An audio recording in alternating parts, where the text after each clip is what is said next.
Thanks for tuning in to High on Horror. I'm Drew. And I'm John. This episode and every future episode's dedicated to all the horror hounds and smokers out there who want to expand their knowledge of the genre and have a good time.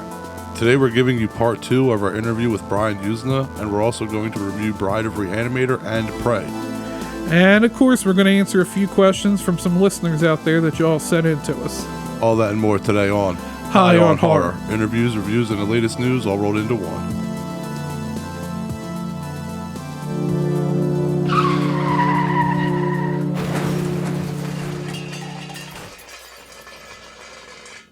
Alright, we got a big show ahead of us here today, so we got to start it off right by getting toasted. It's time for Strain Wreck, the segment of our show where we discuss which strain we're getting wrecked on in each episode.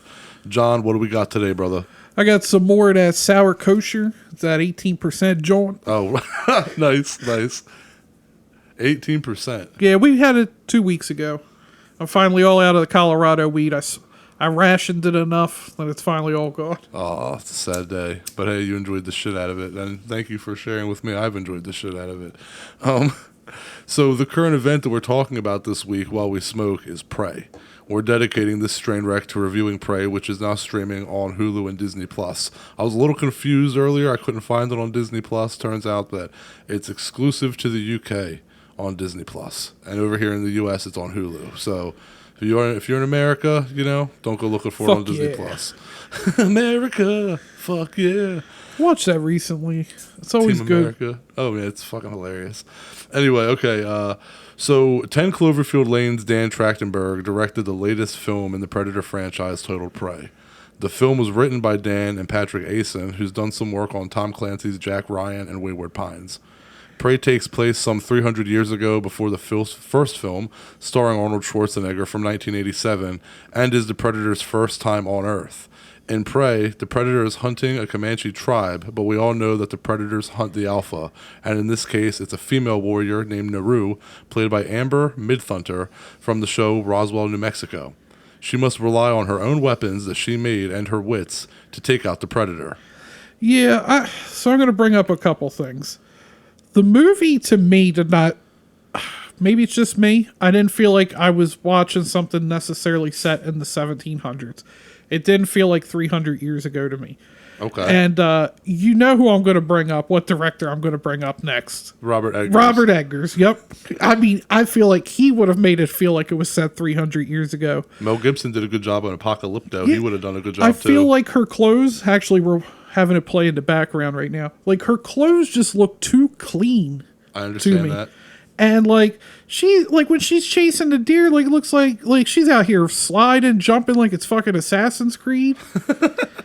And the Comanche, like, I don't know if there was a specific reason, but Comanche women, there were no warriors. Like, I don't want to come off as sexist, but, like, it's just a fact. They were in charge of the domicile and taking care of kids. Yep.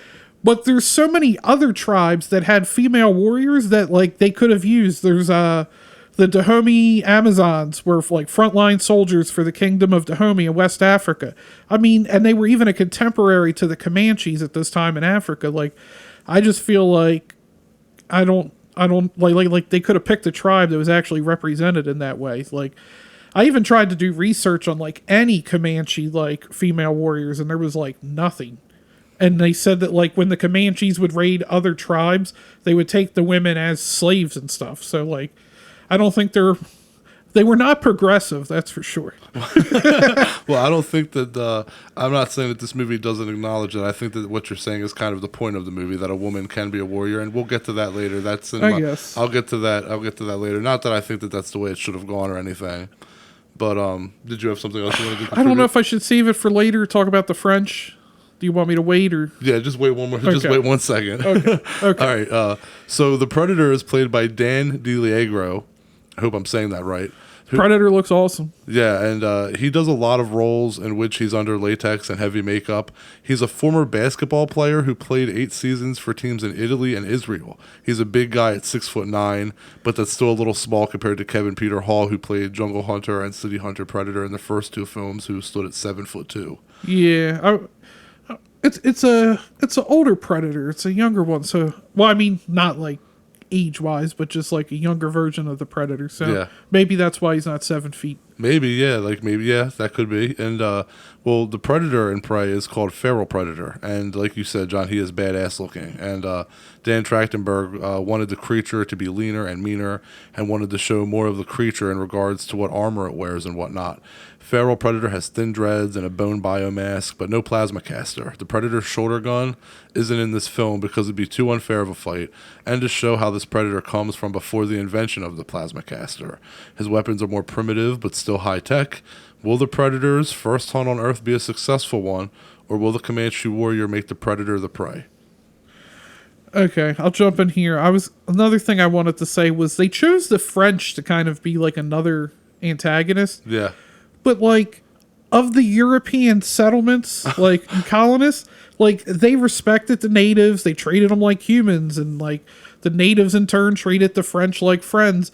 Like more intermarriage happened between the French settlers and natives than the natives with any other European settlement. Like No shit. they could have easily picked the English. I mean, we all know how bad that is. I don't know if maybe they just wanted to change it up.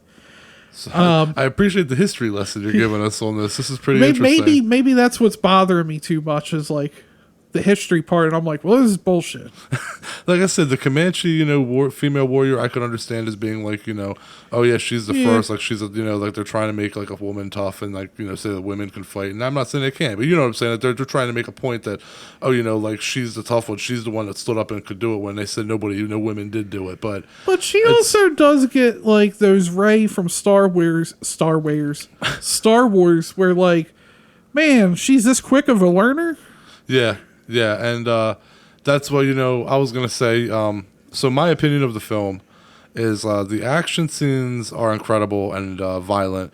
Exactly what you want from a Predator film. Oh, yeah, I mean, yeah, the fucking blood and gore is top notch. And the best scene for me is when we see the Predator taking on a group of French voyagers, as you just discussed. Those French voyagers, they get fucking massacred. We see the Predator like we've never seen him in action before. That shield is badass. He's just taking on so many foes at once.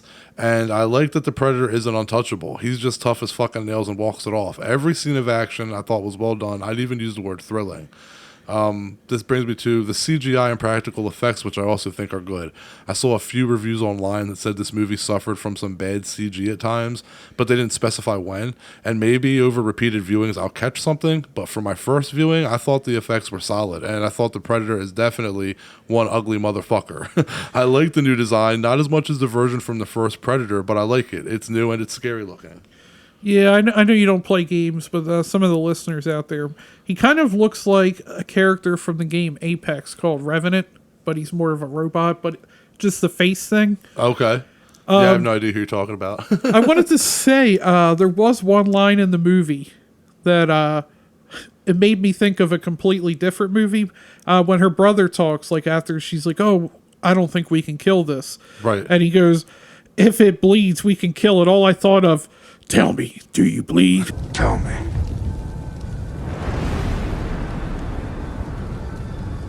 Do you bleed? Ben Affleck. As soon as he said that, man, it just took me to Batman versus Superman, like right away. I will say there was one scene that I just thought was super cheesy. Okay. It looks cool, but just like as it happens, is you see that ant crawling on the Predator. Yeah. And then the rat grabs the ant and he's eating it. Yeah. Then the snake comes up. Yeah. It's like a whole food chain thing. And Exactly. then Prey the on snake predator comes on up and then the prey. Predator kills Yeah. the snake. I was like, that was a little too over the top. I liked it. I didn't mind that one. I definitely liked it. I thought the snake thing was pretty cool. And also, I was talking about how her clothes are clean. Yeah. Tell me how she's stuck in that mud, comes out and just puts some water and like, Yep. she looks super clean. I know. Again. I definitely agree. Like again, that's gonna come. I'll get to it in my final verdict. But her I feel that like she overall was just like they tried to just keep her too pretty and clean the whole time. Like she didn't get dirty and messy enough. She just was like, I don't know if it was contractual because she didn't want to get dirty and like, or if that was just like the way they wanted her in the film. But like, I don't like how she's kind of in a way idolized, where it's like she can't be dirty or blemished. Like she's always perfect looking. I mean, like she definitely does at the should end be. of the movie, She definitely should be dirty as hell. You know, like I agree with you 100%. And I didn't see no soap or nothing with her washing those clothes. So Yeah. that's a lot of mud to get out, It's and they the dried pretty fucking quick too. and it's the 1700s, so like you don't have like running water. Well, yeah, and I mean, she gets dirty at the end, but that's to be expected in like yeah, in movies like this yeah. for sure. And my one last complaint I gotta say is at one point in the movie, how does he not know? I think it's the French. We had talked about the French. How does he not know the one-leg guy's alive? Like he's got heat vision. Oh no, because she gives him the orange flowers that cool his blood. Well, So that's what he didn't know, and then it's gonna cool your blood that much? I call bullshit. I mean, it worked on her too. That's why he doesn't see her. You know, like towards the end. he of the also film. sexist, but No, here but come them annoying French dudes. you're not going to hear any. I mean, you're not going to hear about any Oscar noms from these performances. There's nothing No. great in any of the acting. It's good enough to not complain about. Nothing stands out in a good way or bad. The Predator's performance was fantastic, though. Dan DiLiegro fucking killed it. I really like how we saw the Predator by himself hunting animals. The scene where he fights the wolf is awesome. The bear scene is so much more than what was shown in the trailer. That was not ruined by the trailer. Trust me. That scene is fucking awesome. Okay, the bear.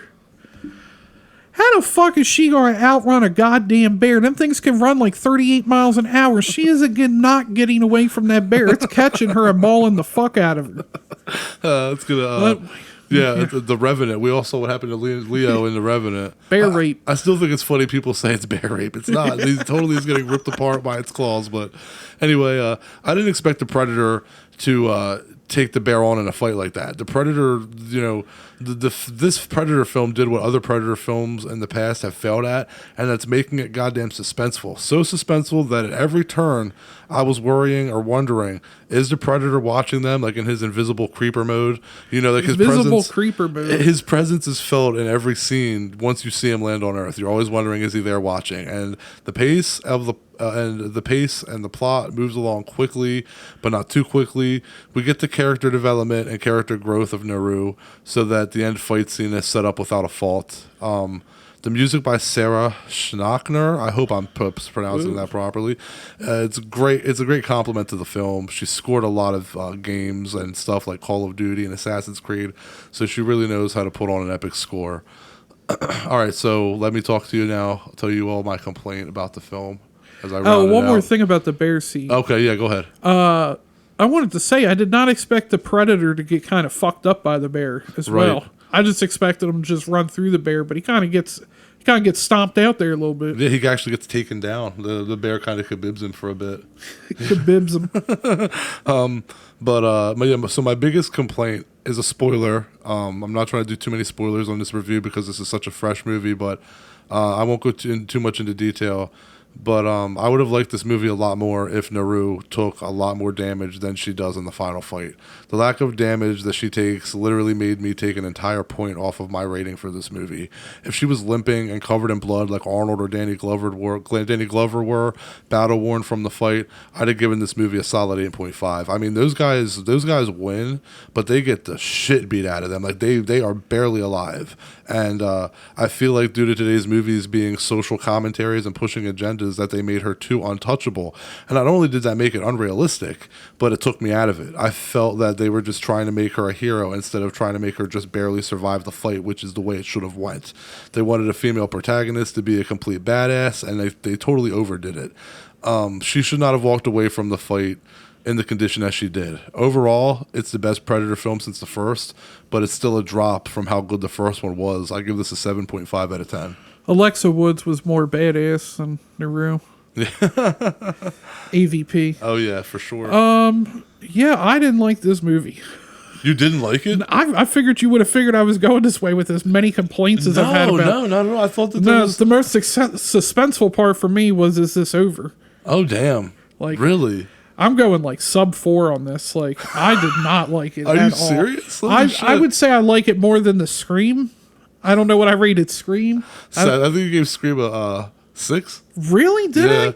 Yeah. Well, I like this better than Scream, but I did not care for this. I was excited. Wow, I thought that you were gonna. I Okay, just I'm thought- surprised. I'm glad yeah. that you didn't tell me before we recorded. Yeah, I talked to Josh. I'm gonna give out Josh's info on this here. He said he turned it off in the first 15 minutes. He said he fine. didn't make it through. That's fine. He's a fan of that said, dude. He's a "Fucking fan thing of the, sucks." of the original David Lynch Dune, though, and that movie's pretty unbearable unless you're a fan of the book. He's gonna edit that it's all part right. out. It's all right, Just Josh. gonna- I get you. Josh gonna edit that out. It's just gonna end with with me saying that Josh thought it sucked. Maybe if the Predator jumped on some sandworms, it would have been all right. You know. No, I'm just fucking. Bolivian bloodworms. What? Anyway, that's crazy. You didn't like the movie. I wanted to like it, but no, I mean, there's been some bad Predator movies as well, but 1 and 2 are probably my top 2. Okay. And Alien versus Predator. I would take that Alien over. versus Predator is pretty solid. Well, I mean, I wasn't counting them. If we're counting the Alien versus Predators, and I mean, I would rank both of those probably over this. Yeah, I mean, there was a lot of cool stuff, but I just feel like I said, I didn't feel like it was. I just feel like they said it was the 1700s.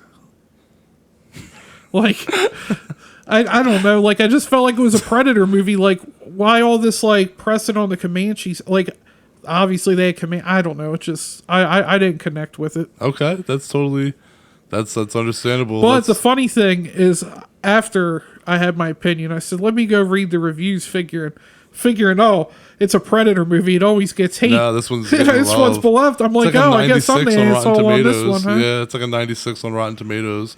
You wrong on this one. Yeah, I'm the asshole on this one. But you never said what your rating was. You never said. I'm gonna go with a 3.4. A 3. Is that a joke or are you dead serious? I'm dead serious, A dude. I did not like this 3.4. movie. Wow. Okay. I couldn't wait for it to be over. Damn. So you didn't enjoy any of the action scenes with the Predator? I did. That's why it's a 3.4. So you enjoyed the Predator of the movie, but like everything else. Yeah, that was it. Okay. Do you think the Predator looked? You said he looked. Yeah, badass, yeah. right? I like the look. I like his weapons. Like the mask was badass. Like. But how do you everything feel was- about what I said though about her being a fan of the first Predator, especially? I know you're like not huge on 2, but of the first film, when you see like what Arnold's big superhero looking motherfucking self goes through to fight a Predator, how do you feel about Naru walking away? Like, I think he hits her once. I think he hits her in the back with his shield. It's like a scratch, and I'm like, how is that? I like that shield though. I know, but I'm like, but like seriously, like you're like 120 pounds, and you're like probably 5'2", fighting a fucking almost 7-foot Predator. Arnold Schwarzenegger And a had day a hard and a half time. ago, you couldn't even fucking hunt. That's what I'm saying. my point. So, Like, there's just shit. she should have been like, if it would have been so much more believable if she was just like limping her way up that hill, like Right, and it's the just Shawn like, Michaels limp. It's just like she's just the 2 walked away a little scot free, and it's just a little. Like you said, just you learned that quickly and are able to take on this Predator that has all this hunting. They tried to just make the female the hero too strong. I have no problem with heroes. I love Ripley. We love Ripley. Yeah. With Sarah Connor, bring it on. But sometimes when it's forced, it's forced. And this was one of those cases where it's definitely Like, forced. they even went to emphasize that she could not do, like, anything. And I will say, regardless of if you like the movie or not, I do think that turning it off 15 minutes in, Josh, is a little harsh. I mean, I don't even think the Predator landed on Earth at that point. Like, so I mean, you got to at least, give the Predator It was a like chance. watching Assassin's Creed with their fucking parkouring through the forest.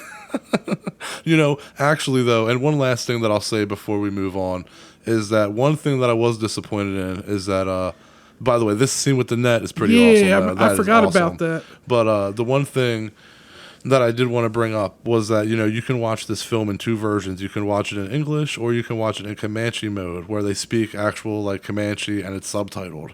That's the way that I went with watching it because I'm a fan of films like Apocalypto where it's like you don't really know what's being said.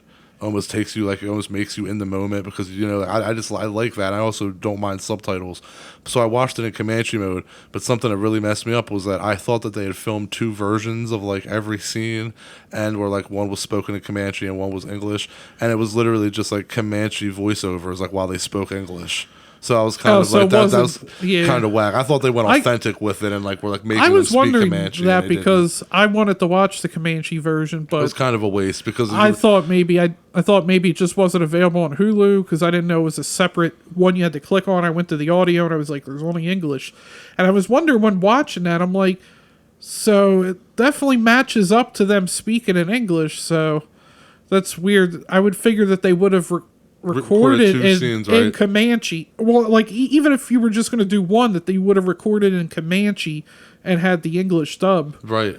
And so I'm watching them basically move their mouths in English as this Comanche voiceover. It was just you're watching somebody voice over Comanche in Comanche, so it's not really worth it. It kind of took me out of it. I wish that they were speaking it. That would have been even more authentic. But I feel that a lot of the movie, I feel like a lot of the complaints that we have, like you saying about the 1700s, I totally get it. It's definitely not no Robert Eggers fucking period piece.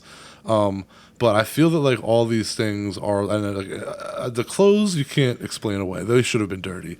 But the scenery, I'm going to say, is probably budget. I mean, we've had so many failed Predator movies, and this one going extremely to going exclusively to streaming.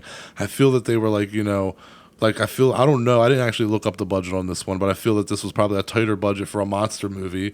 So they were like really struggling to that's probably why it doesn't look like the real 1700s too. I feel like that was budgetary, but I mean, still you got to watch, your ambitions, your ambitions can't outweigh what you can put out. I mean, like, just dirty the clothes up a little bit. Like, her clothes are always like pristine.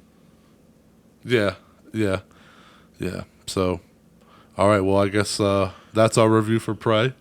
Got a 7.5 from me and a fucking 3.4. 3.4 from John, and it solely goes to Dane DeLieger's Predator performance. Yeah. So, Dane, no, you were that good, dog. You single-handedly got this movie a 3.4. All right, man, what do you got going on in horror history this week? Horror hiss? This week in horror history. I just wanted to say that... damn, just going to cut me off before I Sorry. start horror hiss, huh? I just wanted to say that most days I like to say a little something about all the movies that celebrate anniversaries, but I won't this week because there's too many, so go ahead, dude. Just crank them out. Just crank them out. Crank it hog. Get that slapping toy. Just stop. Just go. All right. Oh, man. August 9th, 1959, we have Amanda Bierce. Probably one of the nicest people I've met at Monster Mania. Yeah, that's just tomorrow, the day after this episode airs. Happy birthday, Amanda. And she's in the best vampire movie ever. So. Second. Well, But, best, but anyway. she's awesome. And she played the annoying neighbor Marcy Darcy on Married with Children. Yeah, that's a good show, but best vampire movie. Moving on to August 11th, 1947, we have... Second. we have director Stuart Gordon, a frequent collaborator with Brian Yuzna. That's right, yeah. 3 days before my birthday, Stuart Gordon's. That's pretty cool. Perfect for this episode, too. And Gates of Hell, a.k.a. City of the Living Dead from 1980. That's turning 42. Classic Fulci. Nightmare on Elm Street 5, The Dream Child from 1989. That's turning 33. Only good thing from that was the Power Glove scene. Your fiance is going to be pissed. I mean, Nicole. she knows it's terrible. I think actually Freddy's Dead is her favorite. Oh, her favorite? I thought she tolerated it. It's her Actually, favorite? My fault. When I always bring it up, she's like, "Oh yeah, that one's my favorite. Is New Nightmare." Okay, so if you can tolerate part 5, if you can tolerate fucking part 5 at 6, then I mean that's cool. But if they're your favorites, then we got to talk. From 1960, Black Sunday turning 62. Classic. From 1977, Suspiria turning 45. Best Argento film ever. Cujo from 1983 turning 39. Like, there's just a bunch of damn good movies. I know, it's crazy. Sometimes, but we always say this horror hiss. Sometimes it's just like 2 movies. Yeah, It's like crazy. they're not good. If we wanted to put They're out a just- 5-hour episode, we could talk about all these movies right now. Sometimes it's just, you only list them because they're known. They're Yeah, not right. necessarily good. Right, and the funny thing is, what if we did that one time where like we're just going to talk about all the movies in horror history and then just be like, well, that's 3 hours. That's today's episode. We'll give you another episode. Anyway, sorry. Yeah, anyway. Skeleton Key from 2005. That's turning 17. It's a good movie. Turning 12, I Saw the Devil from 2010. Another good movie. Turning 40 years old, 1982, Friday the 13th, Part 3. Straight 40. Straight 40. 1992, Brain Dead, a.k.a. Dead Alive. Hell yeah. Turning 30. Not a good Friday the 13th movie from 1993, turning 29. Jason Goes to Hell, the final Friday. He said, not a good It's Jason movie. not a good one. Agreed. And the last one here, I mean, why not mention this one from 2004, turning 18? It's now legal. Alien versus Predator. Dude, how crazy is it that it's 18 years old? I remember buying the trade, not the trade, I'm not talking a comic book, not a trade paperback. I remember buying the paperback novel in fucking Barnes & Noble in the Christiana Mall. It had a white cover with the Predator and the alien on the cover. I remember buying the book, and I'm like, 18 years ago? Like, I feel so fucking old, I remember, dude. yeah, Kenny and I saw that, like, back in high school. You see it in the theaters? Yeah. Sweet, I saw it on my birthday in the theaters, yeah. Yeah, so this week, there's a lot of good shit. Well, wait, I also had to hit you with this. King Kong versus Godzilla Jesus. came out in 1962 this week. It's turning 60 years old. So, had to hit you with that one. Can't forget my Godzilla. Of course, Godzilla. Hater. Anyway, I think now it's time to get into PPA. Puff Puff Ass, the segment of our show where we answer questions that you guys send us via social media at highonhorror420, email at highonhorror420@gmail.com, or our website, highonhorror.com. Yo, man. Puff, puff, pass. Okay, this question comes from my wife, Sam, actually. She asked me a question, and I wanted to bring it to you as well, John. I thought I'd bring it to the table here. She asked, what is my favorite way for a vampire to die in movies? So that's the question. What is your favorite way for a vampire to die in movies? I.e., turn to ass, really? Turn to ash. Turn to ass. Turn to I want to ash. see this movie. Turn to goo, or what? Gianna probably in that one. Oh, God. Okay, my answer is that I usually just like it when people turn back into humans, like in the Lost Boys. Like, same as like with werewolves, like in Silver Bullet and American Werewolf in London. At the end, the beast just kind of turns back into human. So that's my answer. I like to keep it classic. I mean, I talked about it when we talked about the greatest vampire movie ever, Fright Night. I like to see that motherfucker burn up. I want to see a clever way that they get tricked in to fucking being in the sunlight and then the motherfuckers melt. Gosh, so what about like Near Dark, where like Lance Hendrickson and his woman, I can't remember her name now, when they're in the car and they just crisp up like Chucky at the end of Child's Play 3. Vampire bacon. Child's Play 2. Oh my God, am I serious? I said Child's Play 1. What am I doing? Child's Play 1. The hilarious thing is you did this last week. What the, or when we were watching Allegoria. Yeah.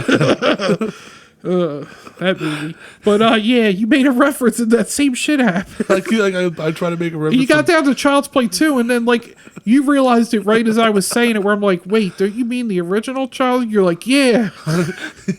Yeah, that's why I was like, I always like mix up the Child's Plays. That's why I was literally like, no, the first one, he's burned at the first one. But like, what do you feel about that when they just burned to a crisp? Like, does Yeah, that that's bother my you? favorite. Okay. But so your favorite's not like the best way, which is like in the Lost Boys when they just like turn back into human. Like, from the best How's vampire that the movie best ever. way? They get to be human again? That's lame. Well, I mean, they just I want to see kills that fucking disease out melt of like them. you, the Wicked Witch. Do you want to see them melt or do you want to see them burn? I mean, kind of same thing. It's like a little melty fire. What know about I mean? werewolves? What about werewolves? You want werewolves to turn into goo? Nah, Or- silver bullets. But what do you want to happen when they get I shot? want their head to explode. Come on, you fucking with me. I Yeah. feel like I'm on Dr. Phil right now. I'm analyzing this shit out of you. No, like for werewolves. Though, how No, would but you I'm prefer- just saying, like a bullet, a silver bullet, and then you just see a werewolf head explode. Like, But what? And then like it just dies as a wolf. You want to turn back into human? You want nah, to? I don't want any of these things to turn back into humans. That's lame. Nah, man. So you're okay. So you just completely ass backwards today. Anyway, what's your question? What do you got? Are we looking forward to the new Blade movie? I mean, I want Wesley Snipes. I want him back, but he's a little too old now. He spent all of his time in Blade 3 getting high in his trailer, hell smoking yeah. it up. You know, Wesley smokes the good shit too. I mean, yeah, come on here, Wesley. I hate taxes too, man. I'm definitely looking forward to the new Blade. Blade 2 is my shit. I'm all for it. I wish it was rated R though, like Deadpool. But I mean, yeah, I'm 100% looking forward to it. Is it not rated R?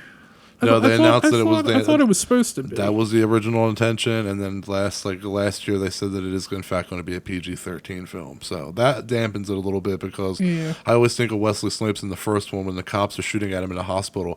Motherfucker, are you out of your damn mind? Yeah. He's not going to have lines like that. Or in Blade 2, when he's like, you do not know who you're fucking with. Like, there's a lot of good lines that he's not going to have now or not be able to use. And I mean, I think what they really need to bring back for it's Triple H. I want to see him. He should have done his water bottle spit with blood.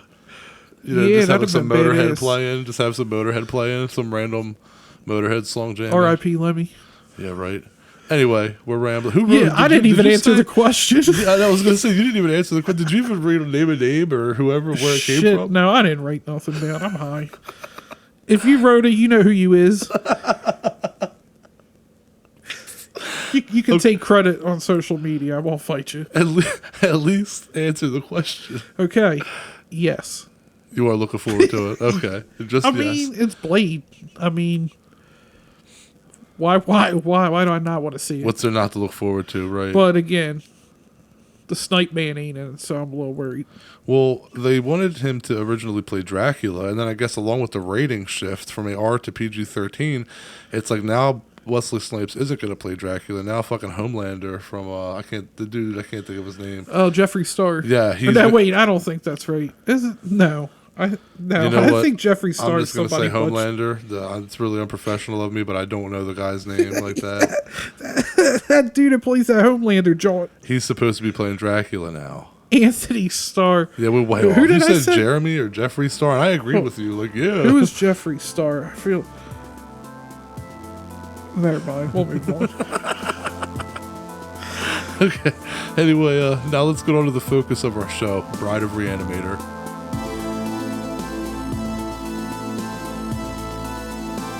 Our guest today, Brian Yuzna, took the helm on directing the sequel to the legendary Re-Animator. Bride of Re-Animator came as part of a 2-picture deal that Brian had made, with the idea that if his film Society underperformed, that he'd do a sequel to Re-Animator. Society did underperform, unfortunately, but now it's a hit, and the real blessing is that we got Bride of Re-Animator out of the deal. I love this movie. Brian said that this film is meant for real horror fans. The first idea was to have Dan Kane and Megan Halsey at the center, but that didn't work out, and Jeffrey Combs returns as your favorite mad scientist, Herbert West. Don't ask how.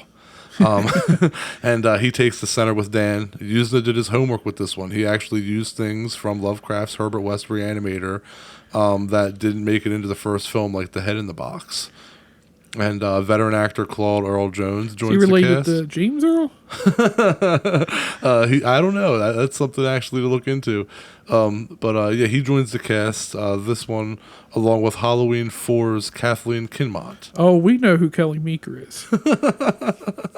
The film originally got an X rating, so they had to reel it back for that R rating. But the good news is that you can purchase the unrated version on Blu-ray and things like that, so it's not like it's unseeable. The unrated version's out there, and it's worth it. The unrated version of the first Re-Animator, not worth it. The unrated version of Bride of Re-Animator, worth it.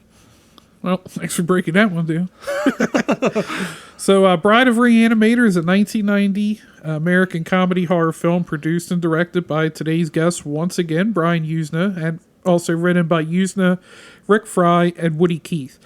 It's the sequel to the 1985 film Re-Animator and the middle chapter in the Re-Animator series, and it's based around Herbert West's Re-Animator by H.P. Lovecraft. The plot of Bride of Re-Animator roughly follows Episode 5, The Horrors from the Shadows, and 6, The Tomb Legends of Lovecraft's story, and it follows Herbert West and Dan Kane as they attempt to create a living woman from dead tissue. The film stars Bruce Abbott, Claude Earl Jones, Fabio Udino, David Gale, Kathleen Kinmont, and, of course, Jeffrey Combs as Herbert West. And it was also followed with a sequel, Beyond Re-Animator, released in 2003. Brian Yuzna did that one as well. And I believe you can pick that. Well, you can pick them all up on Vudu. I've seen them all on there. Oh yeah, they're all well received. And I think Vestron Video, they're not paying us, but I'm gonna name drop them anyway. But Vestron Video released Beyond Re-Animator on Blu-ray, and I think Era Video did as well. And our story picks up 8 months after our boys Herbert West and Dan Kane wreck shit at Miskatonic University. And they find themselves as medics in smack dab in the middle of the Peruvian Civil War. Do you know that conflict's still ongoing to this day? No, that's crazy. Here, I'm going to give you a little knowledge nugget, some more history for you. Okay. The internal conflict in Peru is an ongoing arms conflict between the government of Peru and the Maoist guerrilla group Shining Path. That's a pretty badass name. Yeah, it is. I don't probably agree with the shit they're doing, but I like the name. The conflict began on May 17th, 1980, and from 1982 to 1997, the Tupac Amora revolutionary movement waged its own insurgency as the Marxist-Leninist rival to the Shining Path. There's been about approximately 50,000 to 70,000 deaths. Oh. It's the bloodiest war in Peruvian history since the Europeans colonized the country. Oh, shit. The highest death toll includes a lot of civilian casualties due to the deliberate targeting by the factions, which is even worse that they're just purposely targeting civilians. That's worse. Innocence, man. Yeah. And since 2000, a number of deaths has dropped significantly, and recently the conflict has become dormant. There's low-level resurgence of violence in 2002 and 2014 when the conflict erupted between the Peruvian army and the guerrilla remnants in, there's no way I'm going to pronounce this location correctly, Valle de Rios Apacamec En Montero region. So I butchered that, I'm sure. It's Valle de los Rios Apacamec. Yeah, see? In the Montero region. Okay, that's definitely tough. Should have YouTubed how to say that one. I'm good. The conflicts lasted over 40 years, making it the second longest internal conflict in the history of Latin America after the Colombian conflict. Damn. I did not know any of that. That's sickening. And so getting back to our story at hand here, the chaos of battle and with plenty of bodies to work with, they're free to experiment with West's reagent. That's a fucking mouthful to get out. When the medic tent is stormed by enemy troops, West and Kane return home to Arkham, Massachusetts. There they resume their former jobs as doctors at Miskatonic University Hospital, and West returns to the basement laboratory of Kane's house to continue his research. And with the hospital's morgue and from a cemetery located next door, West starts stealing body parts. Later, he learns his reagent can reanimate body parts all by themselves. And we got that cool little, like, eye fingers. Yes, man. That's so cool. Little three-fingered one. Little three-finger joint. I think that's his actual name. Doubtful. We should have asked Brian Yuzna if that was the official name. So West becomes determined to create an entire living person from body parts. West discovers the heart of Megan Hazley, Kane's Halsey. You said Hazley. It's Did I say Hazley? Yeah. I did say Hazley. Halsey, damn. Kane's fiance in the hospital morgue. With the promise to use her heart to reanimate a new Megan, West convinced Kane to help him with his project. Of course. Yeah, and I like how it's. Wouldn't you think more the brain would make the person than necessarily the heart? I don't know. That's not how it worked in Frankenhooker. Well, What do you if go you're by that basing your logic? life around Frankenhooker, I guess you're right. Anything goes. Also stored in the morgue is the rest of the evidence from the Miskatonic massacre inside. Pathologist Dr. Wilbur Graves discovers a vial of West's reagent and the severed head of Dr. Carl Hill. And he uses the reagent to reanimate Hill's head. That's fucking awesome. I love that. And then I'm glad Hill's back as a villain for sure. Yeah, I mean, it's nice to have him back, even if he's just literally a head. Everybody says that he was like the sweetest guy in real life, and that's what's funny. Those guys always play, the sweetest guys, and women for that matter, always play the biggest assholes on screen, and they're super nice in real life. It's funny how that works. Oh, well, we've talked about this to a different movie, but Danny McBride always has the like reputation, like from the characters he plays, of just being an asshole. But like on the set of This Is the End, he was the one like making peace with everybody, reminding everybody they're still friends. I know. Yeah, exactly. Also, I feel like with a lot of the stuff for Halloween, where we've seen him talk, I feel like people have got to like maybe know him a little more. That he's not just fucking Kenny Powers. Not that there's anything wrong with And that. the, Kenny Powers was awesome. And the dude from fucking Hot Rod. I go to church every goddamn Sunday. Yeah. Fucking, that was my favorite line in Hot Rod. I loved Hot Rod. Hot Rod, people did not like that movie. I thought that movie was funny as shit, man. Anyway, we're not talking about Hot Rod. Meanwhile, police officer Lieutenant Leslie Chapham begins investigating West and Kane, as they were the only unaffected survivors of the massacre. Which you got to think of, like, why is it just now? Like 8 months later, they're getting into that. Like, right, and like I said, don't ask how they're unaffected. We saw fucking Jeffrey Combs being like pulled into like intestines and shit in the first film, but it was a dream. Yeah. The dead body of Chapham's wife was reanimated into a crazed zombie during the incident, and he knows West and Kane were responsible.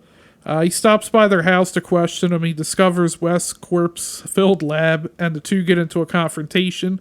A fight ensues, and West kills Chapham by means of a cloth treated with chemicals, which cause cardiac arrest when inhaled. And West had already been doing this to get some of the freshest of fresh for the corpses. Freshest of fresh. Yeah, you need fresh samples. West then reanimates the police officer with the intention of covering up his crime. Chapham violently wanders out of the house and into the cemetery next door. And Hill, who bears a grudge with West, he has psychic powers to command Chapham to force Dr. Graves to stitch bat wings onto his neck, giving him back his mobility. And it also extends his mental control to all the zombie survivors, because now he can just fly around. Literally turned him into the Avenged Sevenfold logo.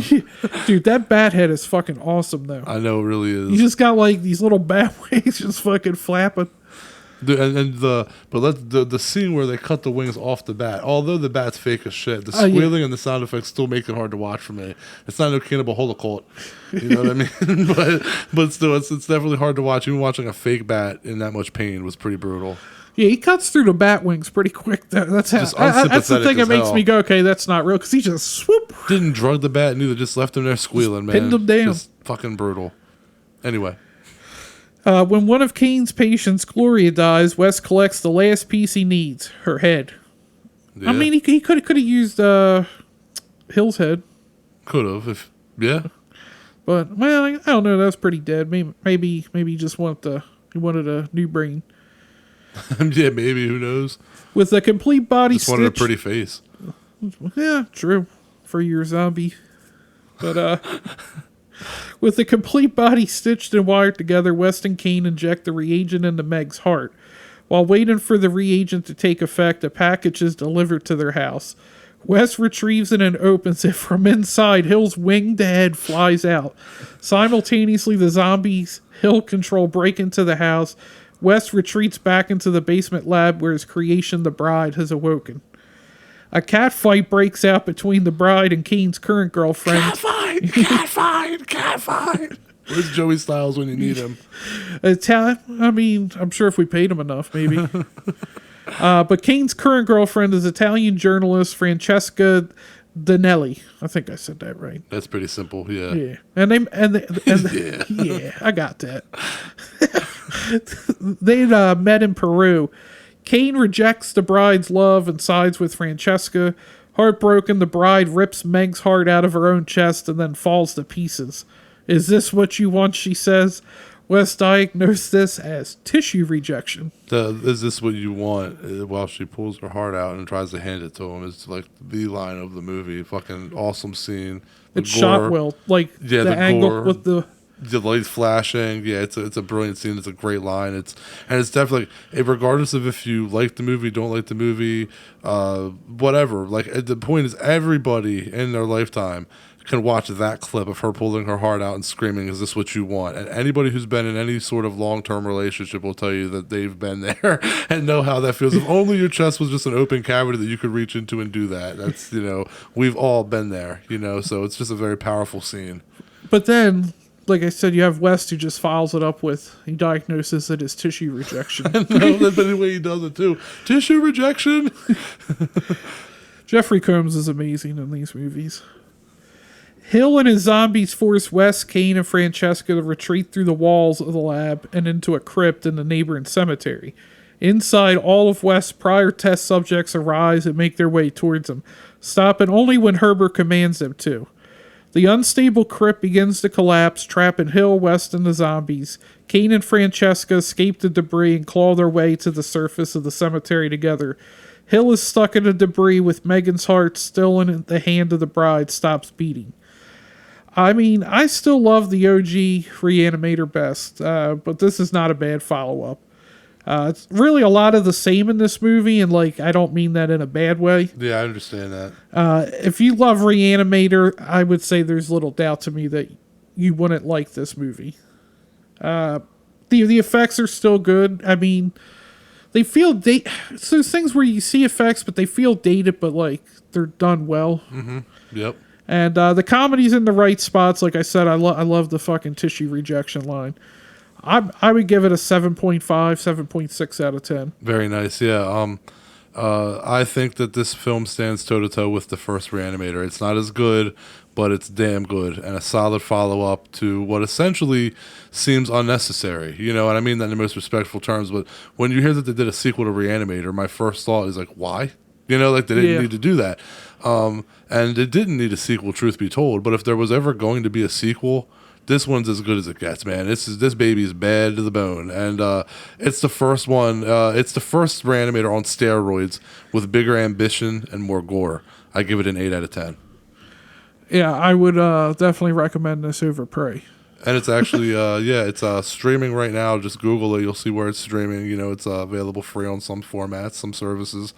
Also, Arrow Video did a sick box set of it, but that's long out of print now if you don't have that baby. And those of you who are listening know what I'm talking about. It came with a pen, an actual like pen with the green syringe and everything. It was a really sweet box set. I was lucky enough to get it. Yeah, I remember that one you showed me. Yep, I was lucky enough to get it, but that thing's long out of print. So you can still buy them, you know, on Blu-ray, but Arrow Video knocked it out of the park with Out that of print, box set. so you can always go to eBay. Ugh, What you gonna pay? Well, you know, now everything's coming out in 4K, so everybody's trying to offload their Blu-rays. So you might just catch a deal.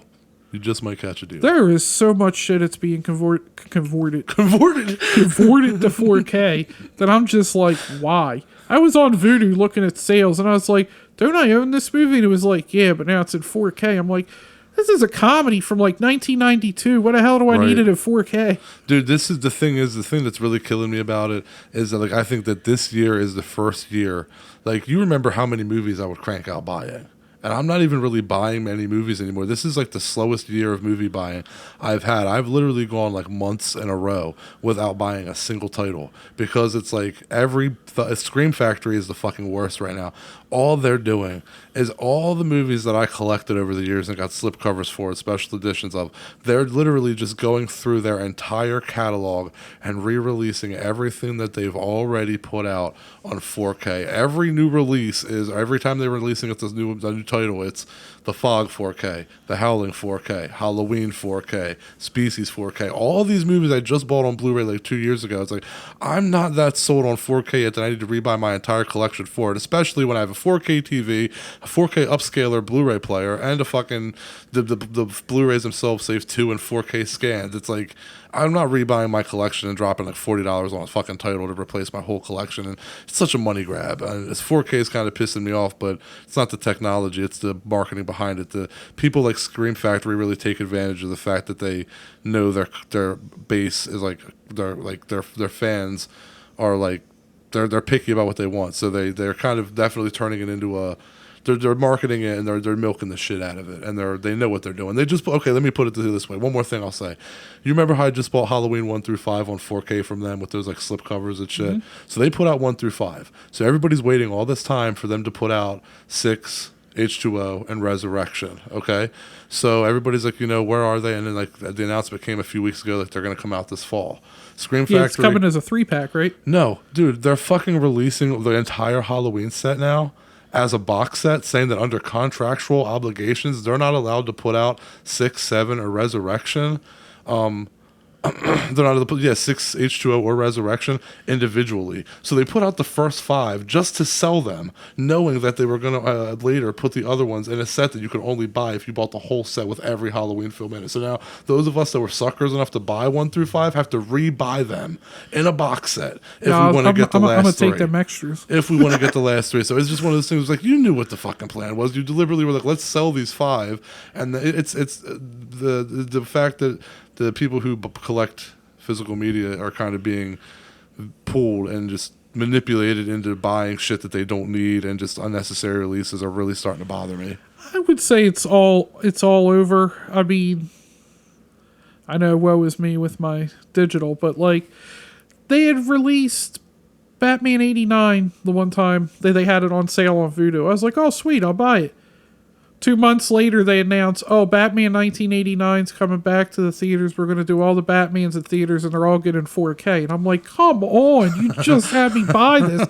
You knew damn well you were going to make this announcement. Fair enough. It does happen with digital movies. I mean, it's not necessarily the features and stuff you're going to get from physical media, but just even like it's happened to me a couple times where I've got pissed that I saw like a movie on sale and I've bought it for like $5. I mean, granted, it's only $5, but then like 2 months later, it's like, oh, here's a 4K release of it for $20, and I'm like, well, damn, I would have just waited and bought it in 4K. Exactly. Yep. Anyway, we've ranted enough at the end of the fucking synopsis of Bride of Re-Animator about 4K and different companies and shit. Anyway, so let's get on to Burn and Learn, the segment of our show where we fill you in on some behind-the-scenes facts about the film we're discussing. In this case, it's going to be a multiple films. Let's do it. Ooh. Burn and learn. All right, fuck it. We're going to start off with the first Re-Animator. We're going to go deep. Dan Kane doing the ghost imitation under the covers wasn't scripted. The cast rehearsed like a play for a week before filming. David Gale's wife was pissed off when she first saw the film because David never told her about the head scene. Dude, I can see that being a problem. How did you not tell your wife that? But that's hilarious. It's a pretty good scene. Stuart Gordon originally wanted to shoot in 16 millimeter in black and white. Barbara Crampton was at a convention and someone approached her to have her autograph a photo of the head scene that we just talked about. And she actually asked where the person got it from and got up and went over to the table selling the photos and like fucking snapped and took all the pictures so they couldn't sell them. It's a little extra. Moving into Bride of Re-Animator, K&B primarily worked on the Bride. First time applying the makeup took 9 hours. They eventually got it down to 6. 2 hours to get out of the makeup. K&B had only formed a year prior to filming Bride of Re-Animator, and it turned out to be one of their first and most laborious projects ever. The Crazies Breaking Out was shot on the first day of filming. For the makeup on the bride, Gloria, one butt cheek was real and one was a prosthetic. You gonna tell us which one, huh? Fine. Fine, keep your secrets. All right, then. Keep your secrets. Repeated viewings will tell you. Sounds really perverted when I say that. Yeah, a little bit. The title was always Bride of Re-Animator. The opening headshot of Dr. Hill is a nod to the legendary William Castle. And now I guess it's time to get into part 2 and finish our interview with Brian Yuzna.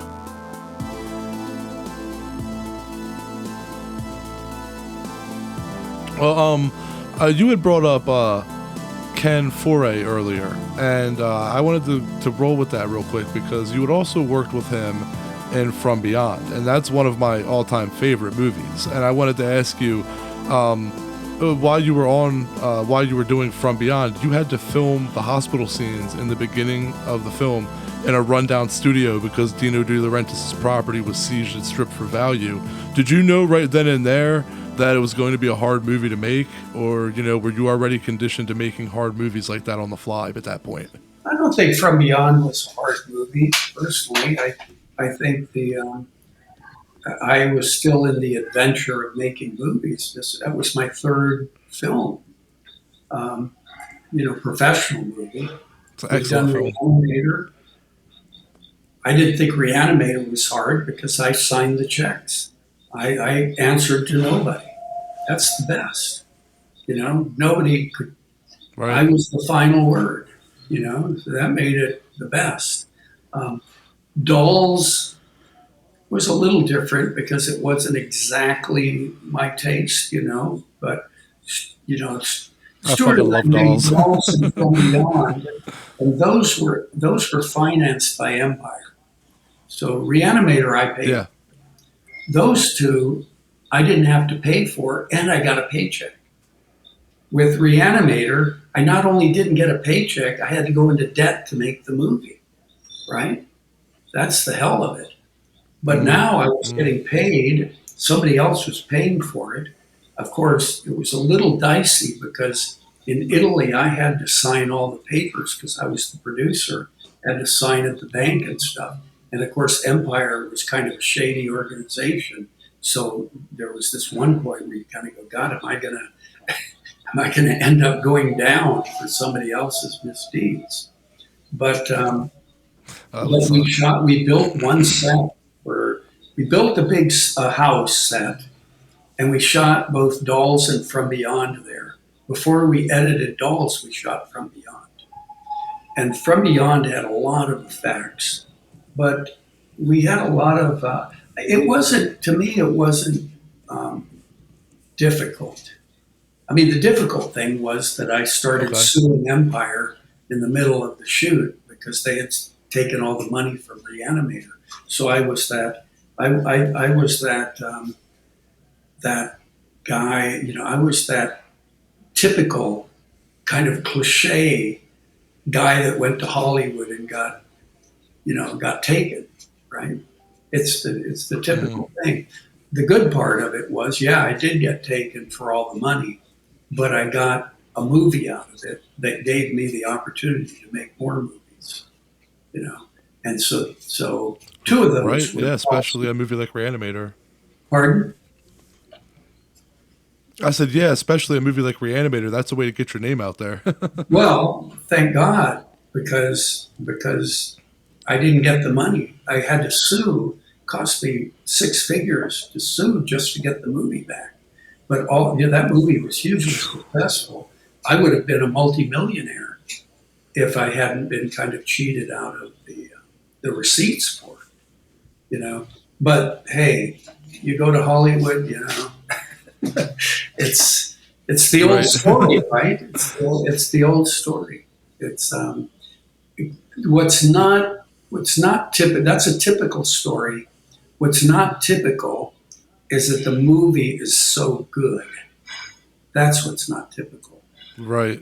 99.9% Absolutely. of the times, the movie isn't any good. I mean, you know, come on, George Romero. Hey, Yeah. George Romero lost all the money out of Return of the Living Dead, Night of the Living Dead, because he didn't put the right copyright on the damn print.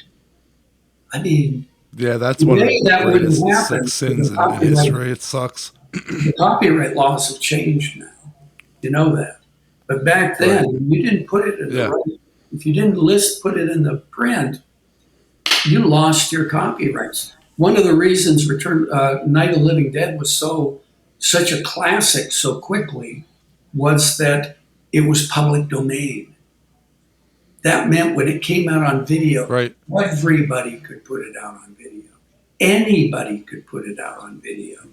The same thing with And that's also why there's a lot of it's playing in a lot of movies on TVs in the background because of the public domain. It's like one of the exactly. most seen movies in a movie. And the same thing goes for It's a Wonderful Life. It's a Wonderful Life wasn't a hit when it came out. It was a forgotten movie. But when the video era happened, it happened to have fallen into public domain. I know about that stuff because when I first came out to LA, the way I made my money the first couple of years was I was selling public domain TV shows. I had a couple partners. One was a collector, and the other was a lawyer, copyright lawyer. And I bought an editing system, and we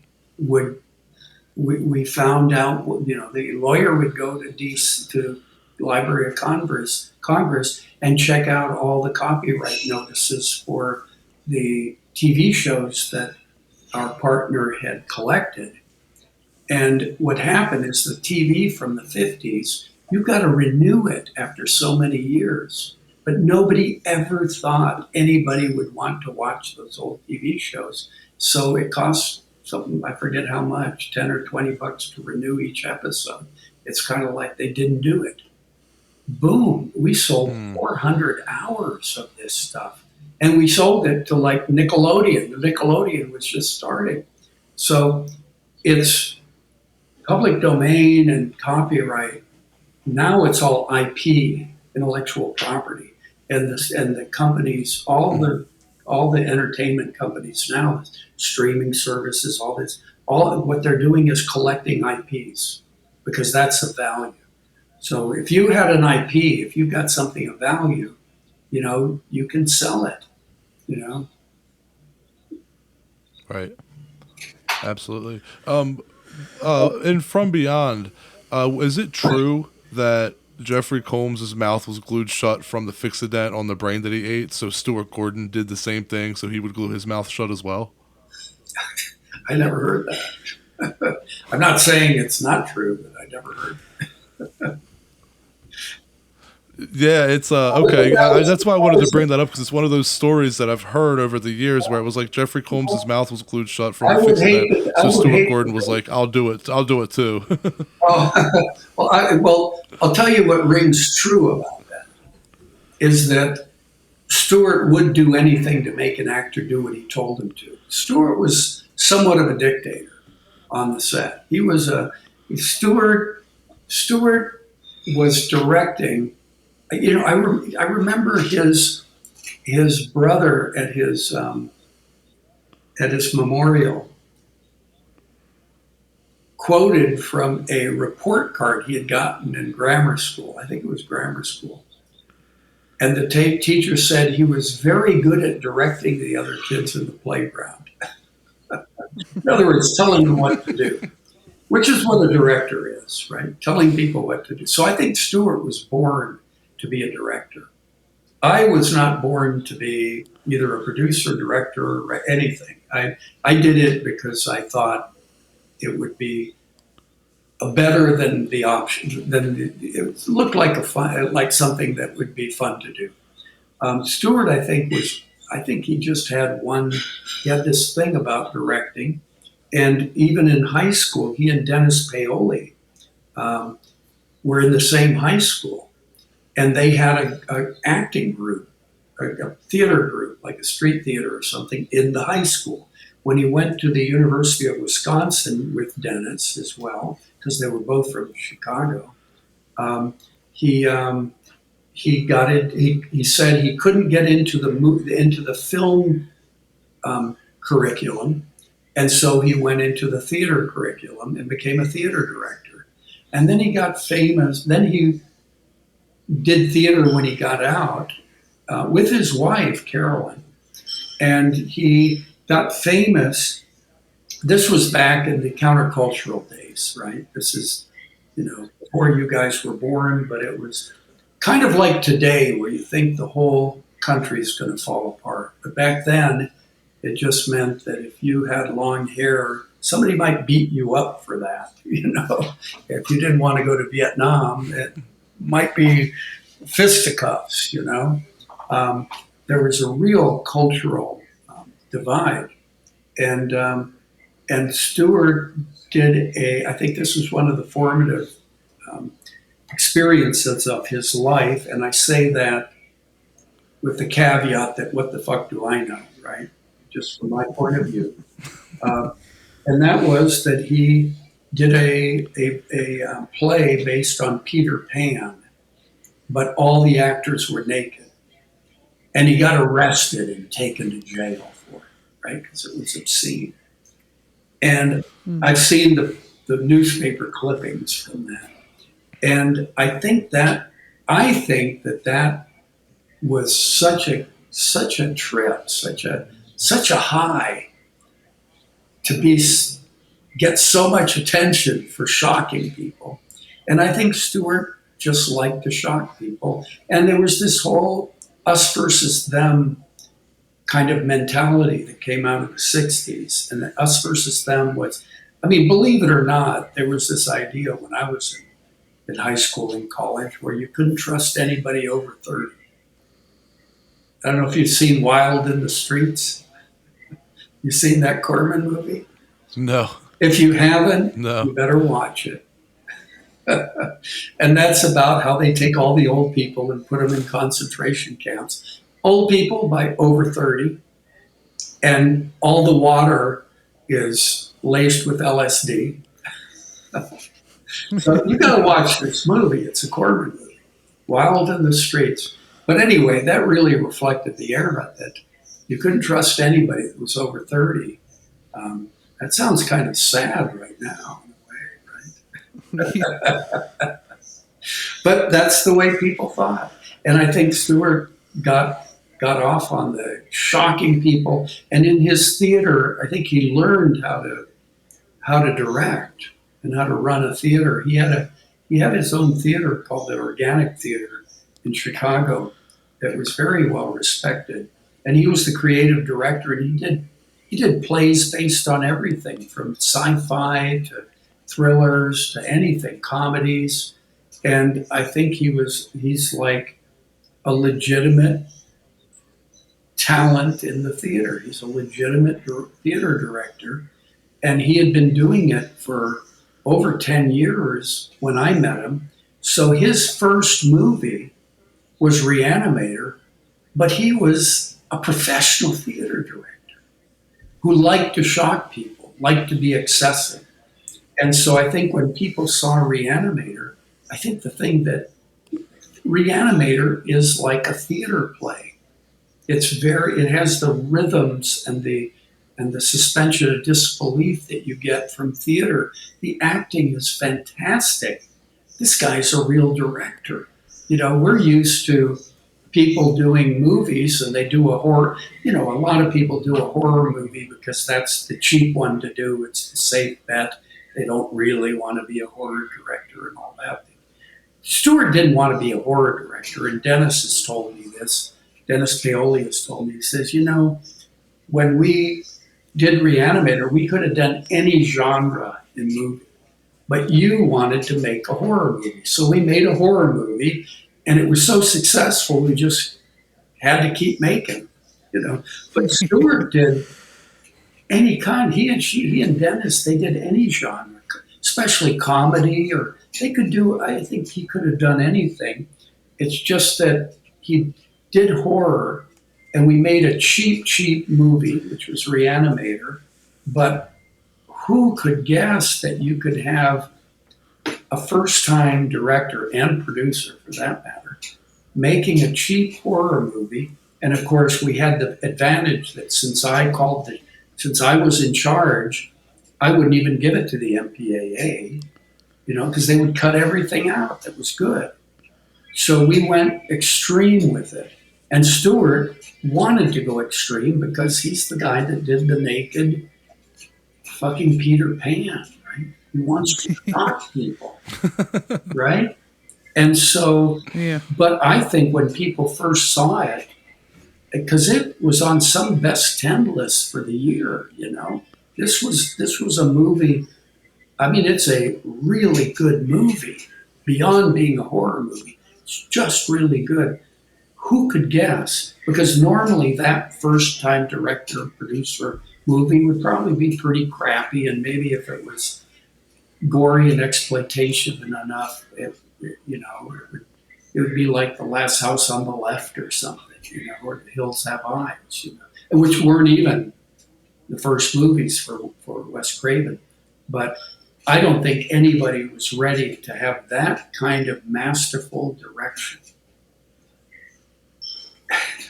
on just a balls to the wall horror movie.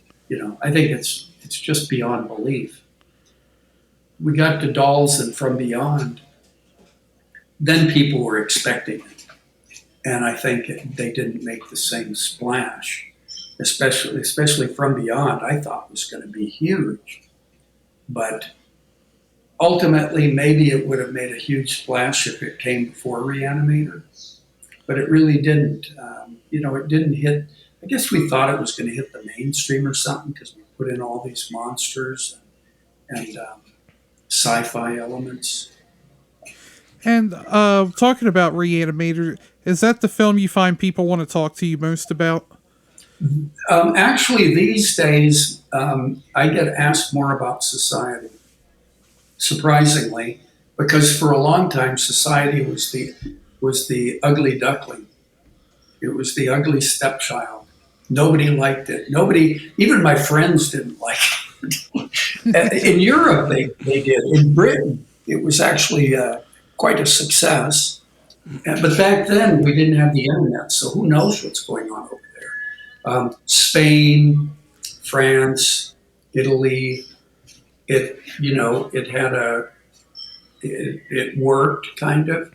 But in England, I made Society and Bride of Re-Animator like back to back, so they kind of came out at the same time. In this country, Society was like reviled. I was depressed. It's my first time directing. And Bride of Re-Animator won like the Fangoria Chainsaw Award, right? It was like people liked it. In England, Society was a big release, and it was even got all these raves at Sight and Sound magazine, which is like this kind of artistic film magazine. And Bride of Re-Animator was considered kind of junk. So there you go, right? You never know. And even my friends here with Stuart would promote Society to his credit. I'm not sure if he really liked it or if he just promoted it because he felt because he's good to his friends. But it was really odd and I thought when I did Society, honestly, back then, you would look at Weekly Variety every week. It came in paper. It was a newspaper, right? And they would always list the top grossing movies. And I really thought, man, Society, people are going to love that movie. It's going to be number one in the country. That's how psychotic I am. I live in a fantasy world, right? Because I would like to think that my taste is reflected by the popular taste. I would like to be Spielberg, where what I like, everybody likes. But what I like, very few people like. It's a curse, And so it didn't work out. It got I remember on the set of Bride of Re-Animator, like the second or third day shooting, I was with Woody Keith, who had been the writer of Society and also Bride of Re-Animator. We got the Variety review, and it was just scathing. It was like almost personally insulting, It was really, luckily we were on a movie. But I think I guess it was about, 20 years after we shot it in the 2000s. Boom, all of a sudden, this whole different generation started kind of latching onto it. And part of it was because of the It was ahead of its time, like a lot of John Carpenter films. So it found its crowd after all those years. Yeah, I think maybe it was, John Carpenter had Halloween, for Christ's sakes. That was mainstream fucking success. You know what I mean? That was out. That really worked. Then he did a bunch of, tried to do The Fog, and he started getting more money, and it didn't quite work, But he did, But he did a lot of good stuff, but he never hit that. He never hit that perfection, or if you could call it perfection, if a movie can be that, or that wholeness that Halloween had. It just came on the market and it took over. That's, gosh, I never had that, as a director. And even Re-Animator never had the mainstream that Halloween did. Re-Animator was it was edgy, but society, I think there's in the 2000s there was this. There were once it got heavy into the CGI. I think there was this look back at the 80s, and especially by people who had been alive then, because I think it was driven by people who had actually been part of the VHS generation, you know. But it continued with people who hadn't been alive then, and VHS was it was like me watching Corman or William Castle movies, you know, or going, you know, it was something you remembered as having opened the door to you for enjoying horror. And I think that and I think the CGI kind of makes people feel a little empty because you're basically watching a very sophisticated animation, you know. And there's something about puppets, which is what rubber effects are, you know, mechanical and makeup Right. effects. They're puppets. I know Screaming Man George, one of the best effects guy I've ever worked with, he can put his hand in a sock, right, in a stocking, and he can make it come to life. He can perform it for you. Doing that with animation is so hard. You know, it takes so many layers of people to create the animatic and put the skin on and do all that. But there's puppeteers, they're actors. They can make it come to life. And I think all those effects from the 80s I guess you could go back to the 70s with, what's his name that did the Night of the Living Dead movies. George Romero. No, the effects guy. He directed. Tom Savini. He also worked Tom Savini, yeah. I worked on Necronomicon with me. But then in the 80s, it became Rob Bottin, right? In the 70s, it was Dick Smith. He taught everybody, right? Dick Smith was the godfather of rubber effects.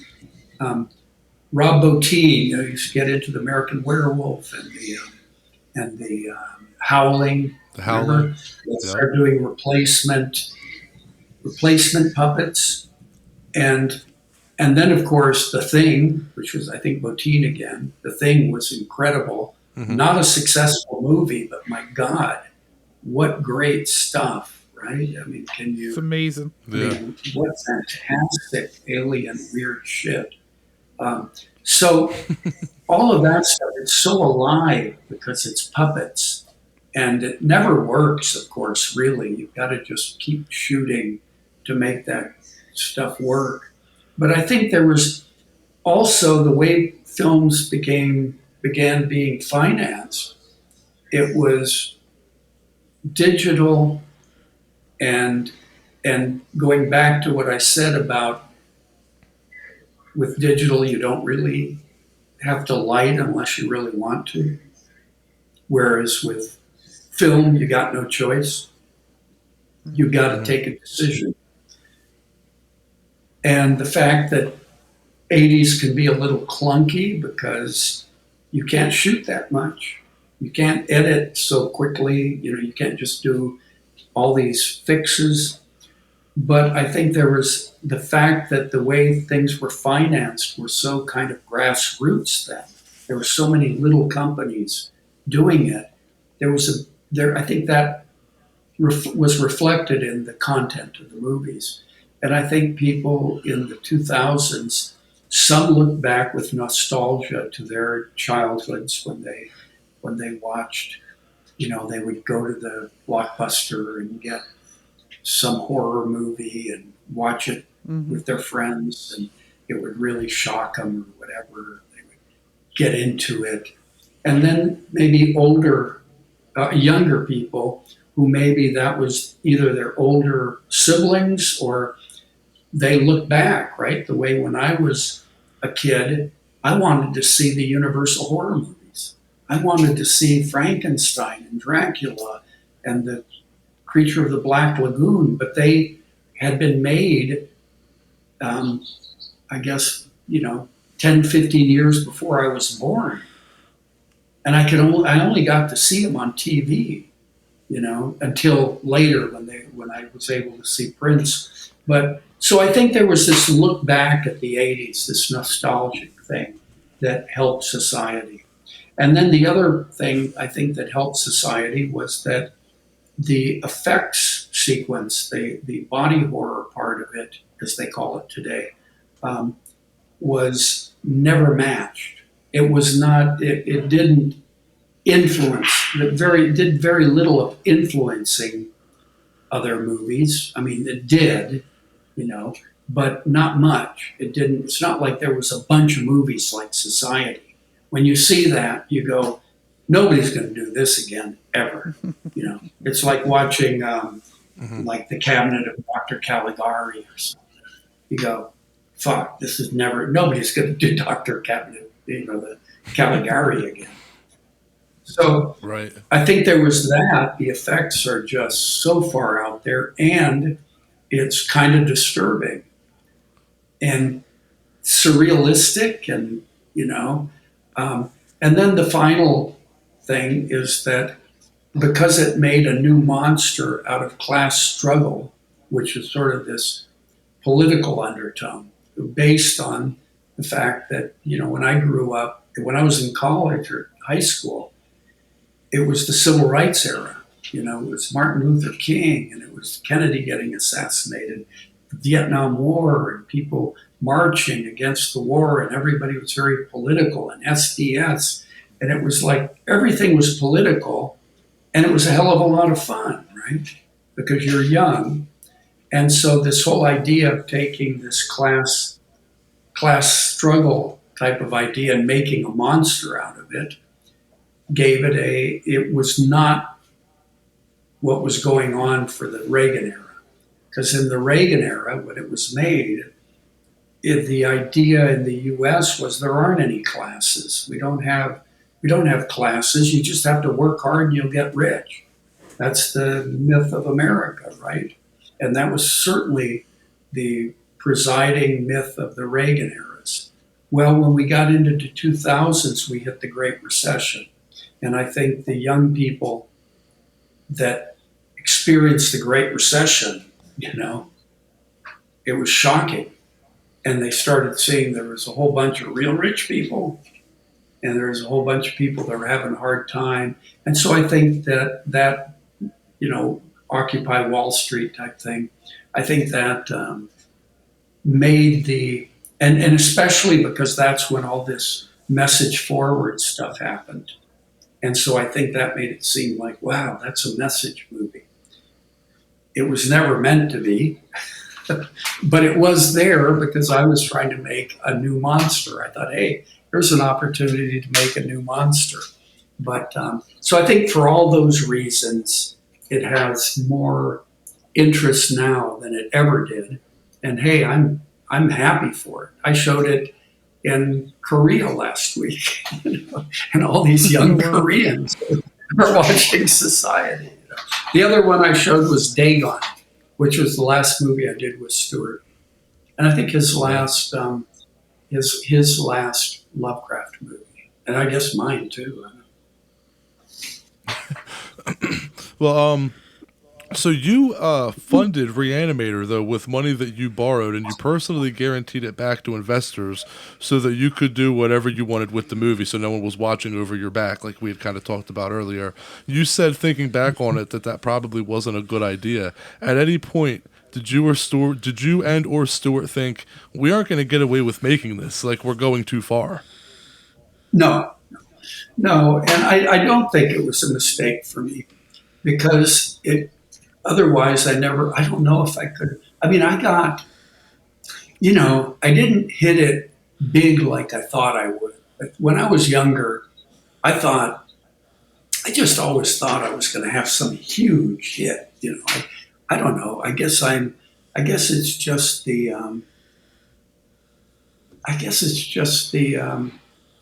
exhilaration of youth or the madness, and not even so young, because, like I said, I didn't direct Society till I was like almost 40 years old. You know, I didn't get into the Right. movies until I was in my 30s. It's not like I'm not that guy that, you know, kind of had a track in life, or you know, I was kind Right. of I was like you know, I had a store and I had a restaurant and I was a carpenter and I built houses. You know, I just did. You know, I made the big mistake that when I went to college, it was the whole hippie time, and I bought into it. So I took too much LSD, and I did. You know, I went out and lived in the country. And you know, I was like an idiot. You know, and I thought, hey, the revolution's coming, and you know, it's going to be a whole new world. I bought into it, and it didn't happen, and I was not. I had no preparation for life. The way my kids, for example, they have their plan. You know, I think today people, Mm-hmm. you know, they go to college, they go way into debt for it. They, you know, they're like really taking their life seriously. And I don't know if it's my nature or because of the era when I came of age that, you know, I didn't do that. And so I had no plan. But when I got an inkling that you could make a living, you know, I was making a living, you know, Right. but and everything I did, I loved. You know, I mean, when I had an art supply store, I painted paintings at one time, sold paintings. I had an art supply store, and man, I was just dying to get up in the morning and go into that damn store to sell brushes and paint. I mean, go figure, right? You're young. Everything's great, right? Everything when you're young is just fantastic, right? Everything is, you have the energy. Well, when I Yeah. started making movies, I just thought that,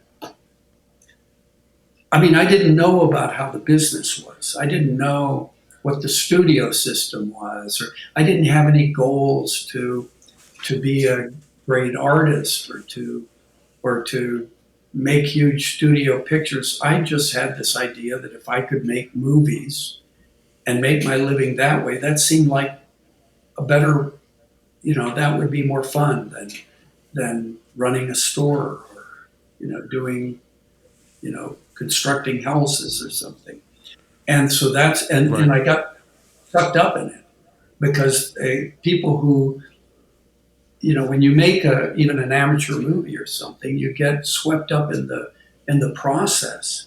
You start discovering what everybody else has discovered before you, which is that there's a way that you do it, and there's a I don't know. I guess it's like cooking or something. If you learn to cook, you find that there's all these techniques to it and it works. You can learn it. Or say, you guys, I see you've got these real fancy microphones and stuff. You probably have gotten swept up in this idea that, wow, we can get the sound so good, and can edit it this way. And you get, you know, the Definitely. whole, it's the process almost that becomes more important than the content, you know. And for me, the content's necessary, and for you too, because you got to get people to watch it. You know, that's the whole point. You got to Right. have people. You don't want to do it without an audience. You know, you want the audience Yeah. is what makes it kind of all worthwhile.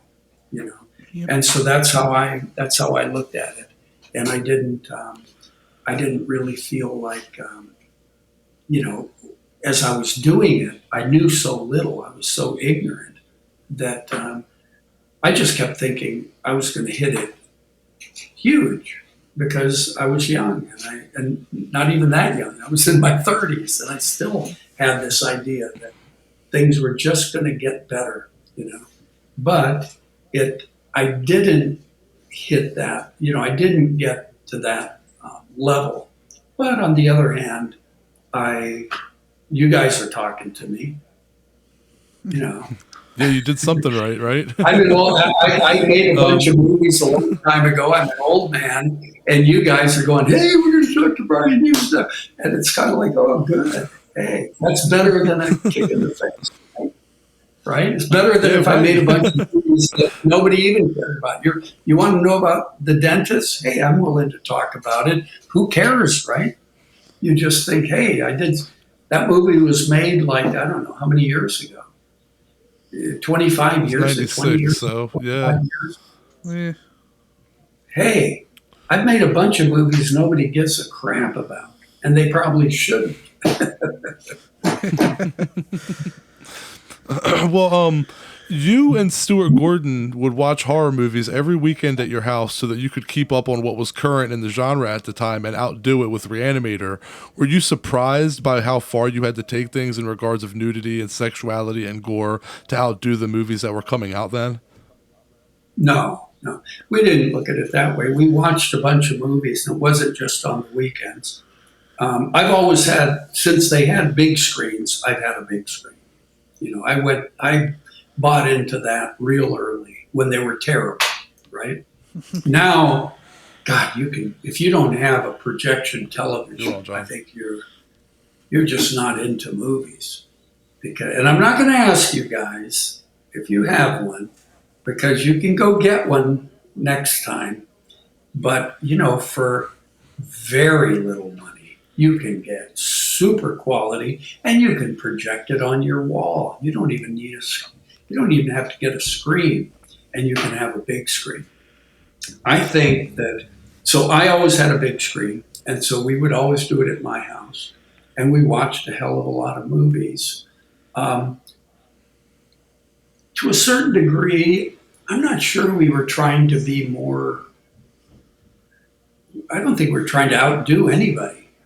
All I know, what I told Stuart going in is, I said, listen, I watch a ton of horror movies, and cheap horror movies, which this is going to be a cheap one, are, I've seen a lot of them.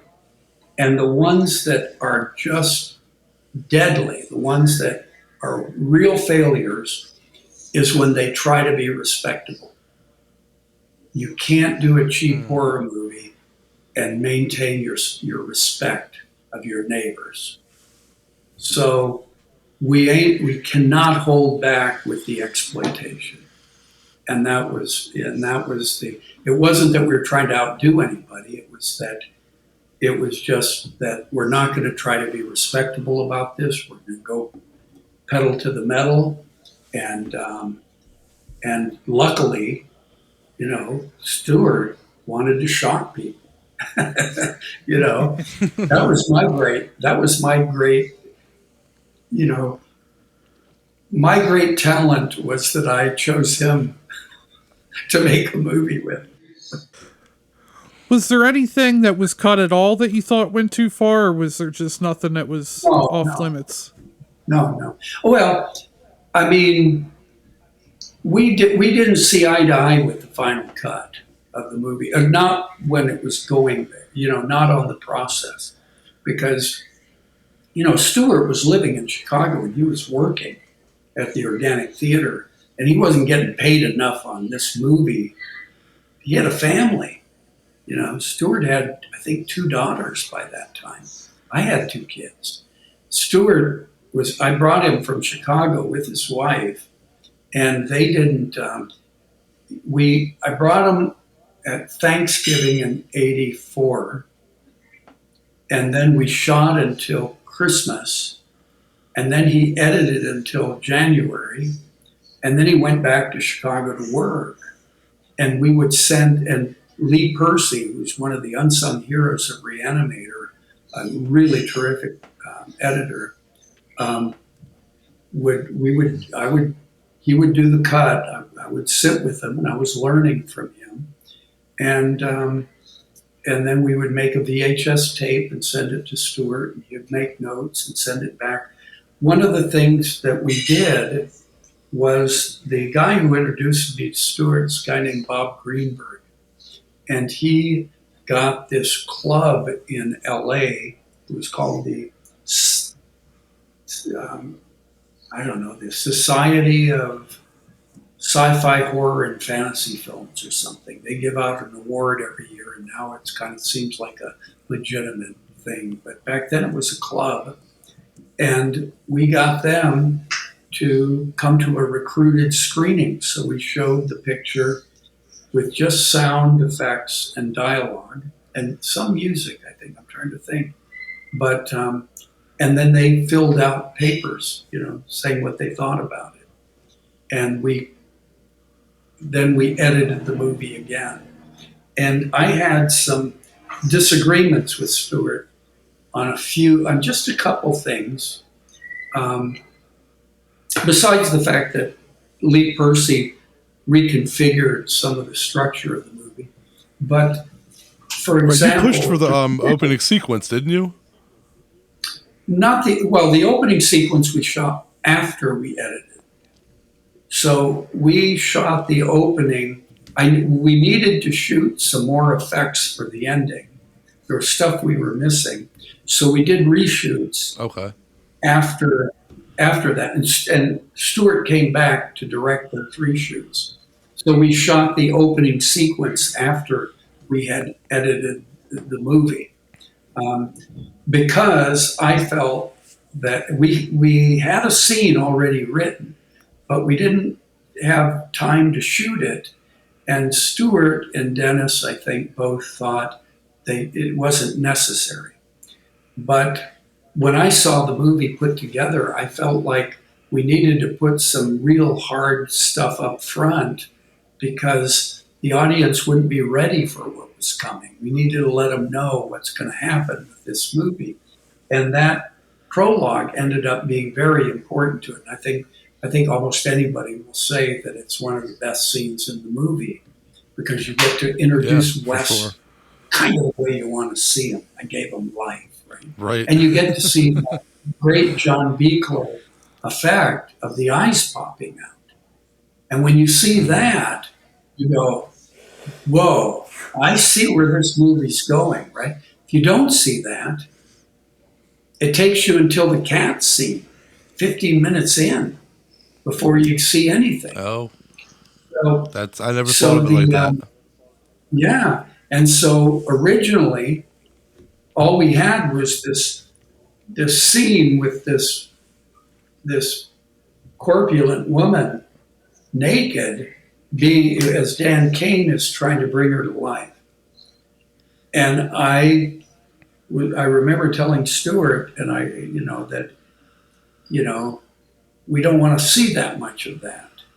It's a dead corpse, but she's not attractive in a traditional sense. And I know this is not really politically correct right now, but if she was a good-looking corpse, it would be okay. At least back then, I'm sure. I know that's not right, but that's how we thought back then. And he said, no. He said, no, we got to hold on this. We got to show this because people are going to go, whoa, what are they going to do next? This is not, this is like dead corpse type stuff. And I wanted to limit that scene. And another scene, for example, would be something with with Dr. Hill, with the brain and all that, when he's giving his lecture. It's not that it kind of went on. It didn't seem like a lot of fun. Another one was when the head is giving head, right? With the actress on the table and the head, he kisses her breast bloodily, and then he moves down between her legs. Well, of course, we had a lot more footage of that. But what I saw when I saw the audience was that there's a point where the audience gets what's going to happen, and they scream. But if you keep running it, they start feeling unhappy with themselves. They start saying, "Why am I liking this?" Right? So it dips, the sense in the audience, and so that's what I pushed, was to cut it much tighter.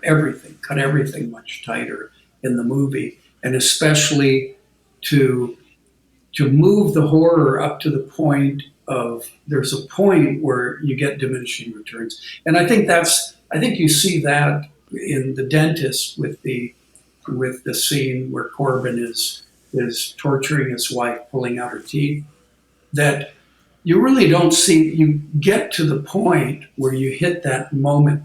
And I don't want to make that an argument against the idea that you shouldn't see the monster, and that people always say it's what you don't see that's scary and all that kind of crap. It's not that. It's that when you see the monster, you don't want to see the monster so goddamn much that it becomes familiar to you. You really want to, it's not about not seeing it, trying to be consistent. It's not about that. When I talk about, I think people who say, "Oh, the scariest movie, you don't see anything." When I argue against that, it's because I'm a horror fan and I like to see the shit. Right. I like to see the monster, and I don't want to wait till the end of the movie to see it. And I want to see, but I know that if you want to get an effect out of something, you can't play it too long. You've got to get to the point where people are right at the pitch and then drop away. And I think that was the right way to do Re-Animator. It obviously worked. When I look at it, I don't see any editing, any fixes I would do to that movie. And of course, I've seen all the outtakes and all that. I would never, it would be like, some of the outtakes, I know that now they have the Integral version, and there's all these, every scene in it. But it's like The Exorcist, when they added the scene of Drew Barrymore going down the stairs in that spider type of thing. Doesn't work in the movie. It lessens the movie. And you do want to show everything. You do want to give it the punch. You don't want to cut back to lessen the effect. You want to cut back to keep the effect where it should be. Yeah, absolutely. That makes complete sense. And I just want to say that I've always been a fucking avid fan of Bride of Re-Animator. Personally, I grew up with it, and it stands toe-to-toe with the first film for me. And a lot of people, I do agree with that in the horror community. So I want to know, were you intimidated at all by the pressure of, I know you were involved heavily in the first one, but when you took up the mantle to do the sequel, were you, was there a lot of pressure? Were you a little intimidated? Well, obviously, on the first one, I didn't know any better. I thought it was my movie, and I was very, and it was just a success. Only one time do I remember the first movie disappointing me. We had a cut, and we were in the midst of cutting. And I don't know if you know what a moviola is. A moviola is like it's an old-fashioned editing machine for film. And the screen on it is about this big, and you use your foot to press it. And go, it runs through. Oh, yeah. Yep. Yeah, I'm familiar with that. You can look it up. But normally, even when I started, we cut on flatbeds, where you had a couple reels of film up there, and you had a bigger screen, and they moved the film through. Moviolas were uprights, and they were real small screens, and that's how they used to cut, like before I started, right? But we used moviolas to, like, the assistant editor would use a moviola to make spools of scenes. Like he would take different cuts. He'd go through and cut it, and take the raw print and cut it into takes and hang them up. And then the main editor would usually cut it on a flatbed. I watched it when we were in the middle of the cut. I watched it on a moviola with Peter Minuchin.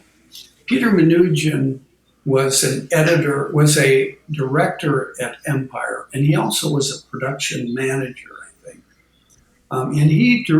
I loved what Empire was doing back when I met them. And Peter was, he directed Eliminators and directed a couple movies for Empire, and he was the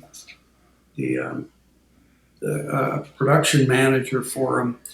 And his father was this famous professor of film at NYU that Scorsese bows to and all this. So he had this famous father. He was making movies and was really savvy about it. He was like one of the people around that I knew that really knew about movies, Peter Minuchin. And I showed the cut to him, showed him the cut of Re-Animator. It was a bit long. Stewart's original cut of Re-Animator was over 2 hours long. Oh, wow. Well, I had Lee cut it down to where it ended up being 87 minutes with credits.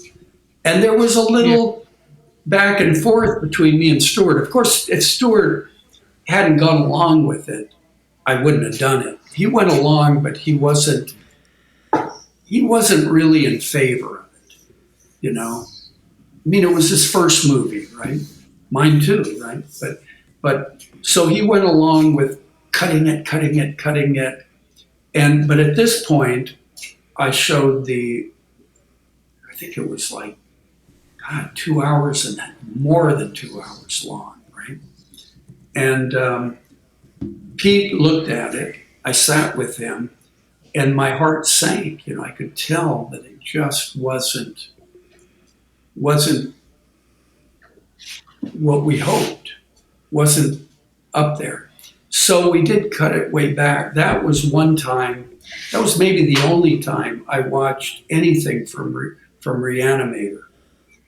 Throughout the movie, from the script through the dailies, anything, where I wasn't just jazzed, right? I did see effects that I didn't like, and I tried to repeat or redo in the reshoots.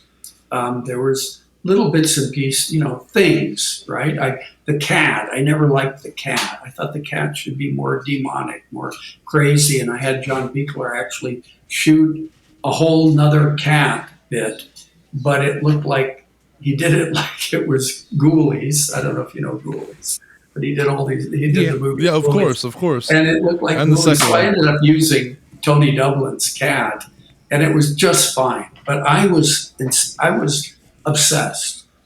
And with your first movie, it's all there is, right? And so we cut it back, and I think that was the only time I ever looked at Re-Animator where it wasn't wonderful.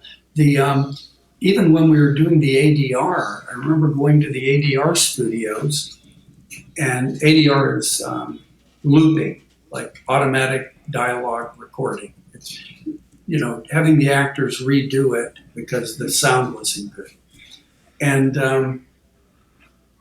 it would be all these old guys, old like me, younger than me, but still old, because they're working on this shit little horror movie when they used to work on these big movies, because now they're old.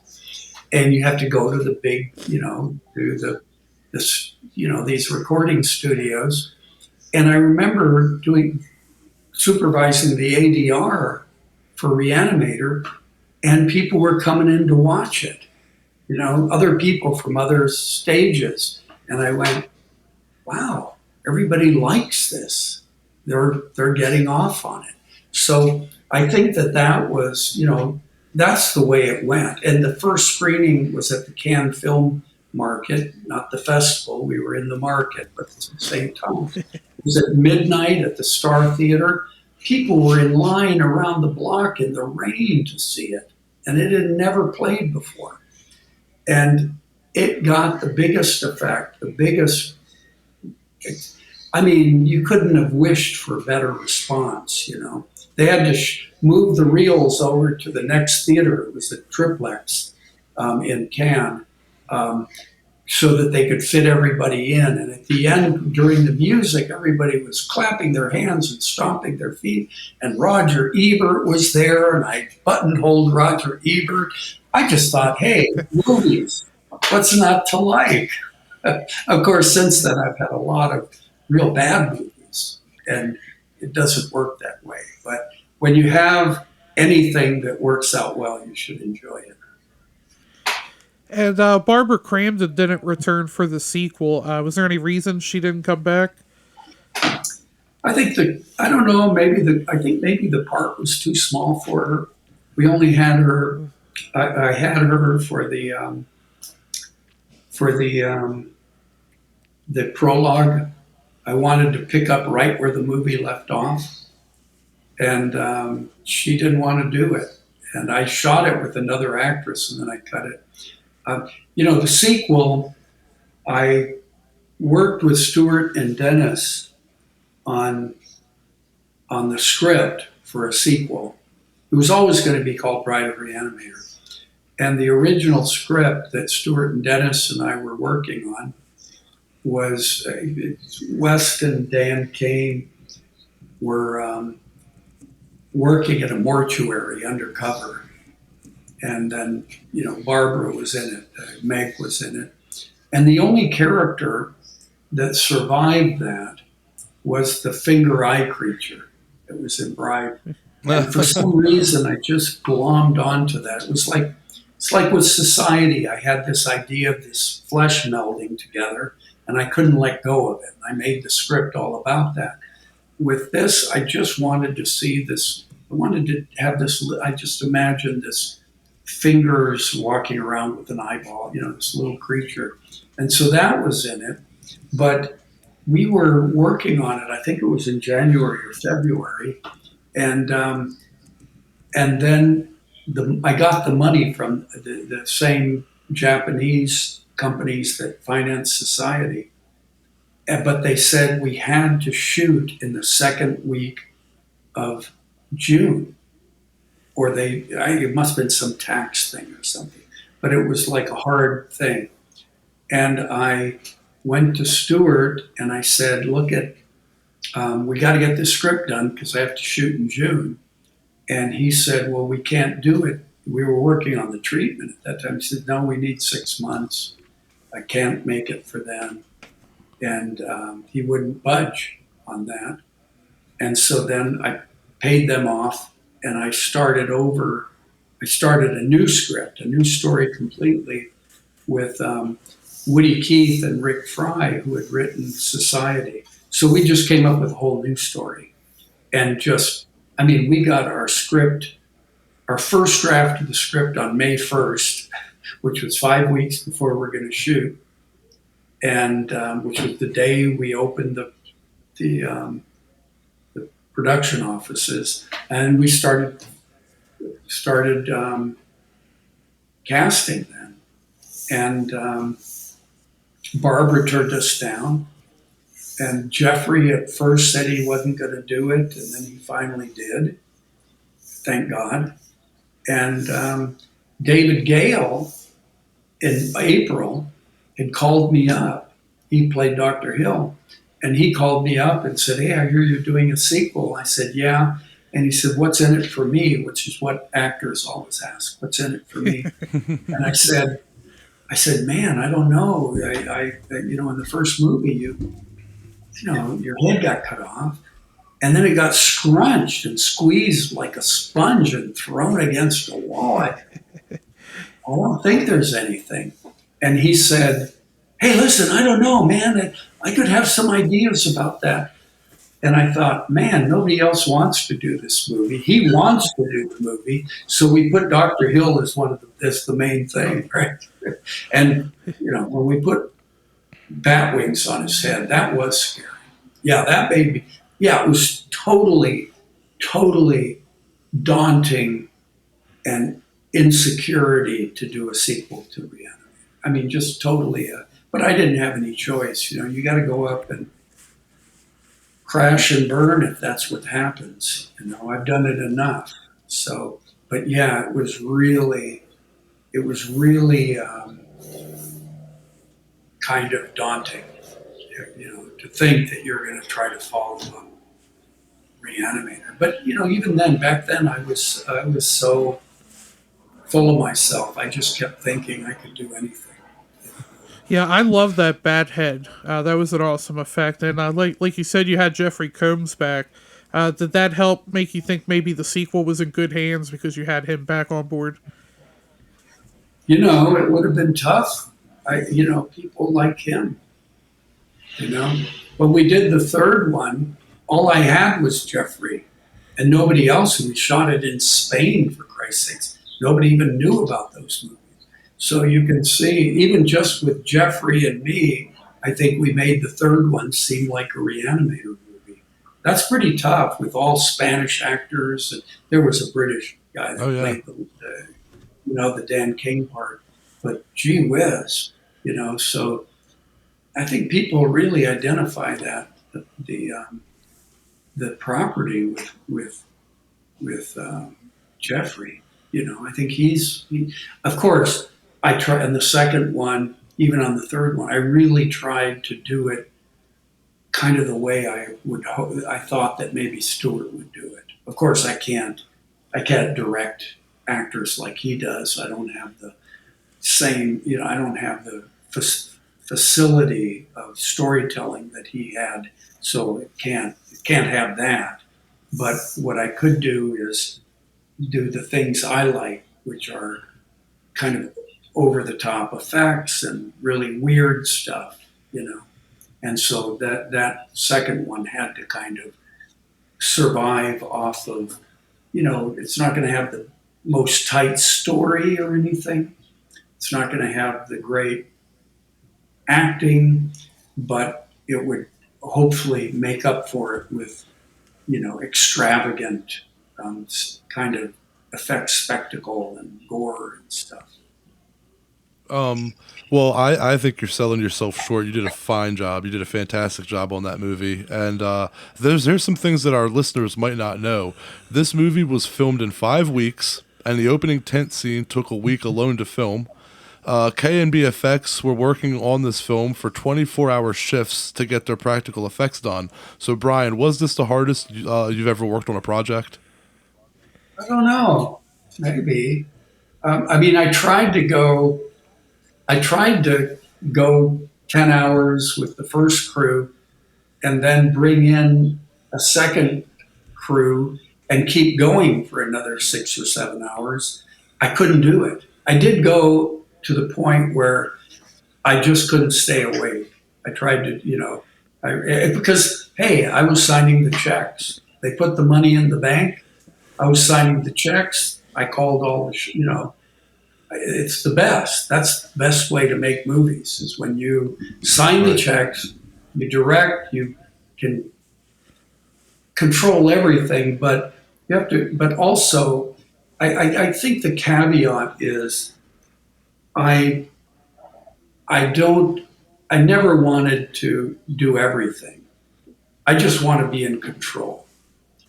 But I really want to have strong collaborators. It's not like I don't feel like, I think if I did everything, I would do the same movie over and over again. And the only way not to is to get really cool people that you like their work and to go off that. So it's not like, I don't feel like, with Bride, I'm Screaming Mad George's biggest fan, he did all the weird shit at the end. I wanted him to do that. I want his ideas, and that stuff is what he does, not what I do, right? And I like Right. Woody Keith, who's now changed his name to Zeph Daniel, and he has a new movie out called Girl Next right now, and I think The Quantum Devil is his next one. But I loved his writing. He's just got this great sensibility, and so for me, it's about the collaborators. But I want to be in control, just like everybody, right? We just want to run the whole show, but to a certain degree, I think that's what has kept me to be kind of a big frog in a little pond. I probably could have done much bigger things if I'd been willing to, to take a smaller part in it. But we all make our decisions, and with Bride, yeah, we worked like hell. I think K&B never forgave me for their experience on that movie. And I think a lot of people kind of got tired of me, when I work on movies. I get a little bit obsessed, and I'm not certainly, not always right. But I like Bride of Re-Animator. I mean, there's things I wish I could change, but there's a lot about it that I like. I love, when West is demonstrating the bride, the legs of the streetwalk. I love that idea. I don't think it ever really delivers, but I always like this idea of someone made up of different limbs from different kind of people and how they would act, Right. And of course, I love the scene where West says, blasphemy against what God, that to me is like Frankenstein. That's the whole theme of Frankenstein, is this idea that the creator turns against the creation. And that's what Frankenstein did. He got disgusted by his monster in the book, especially. Yeah.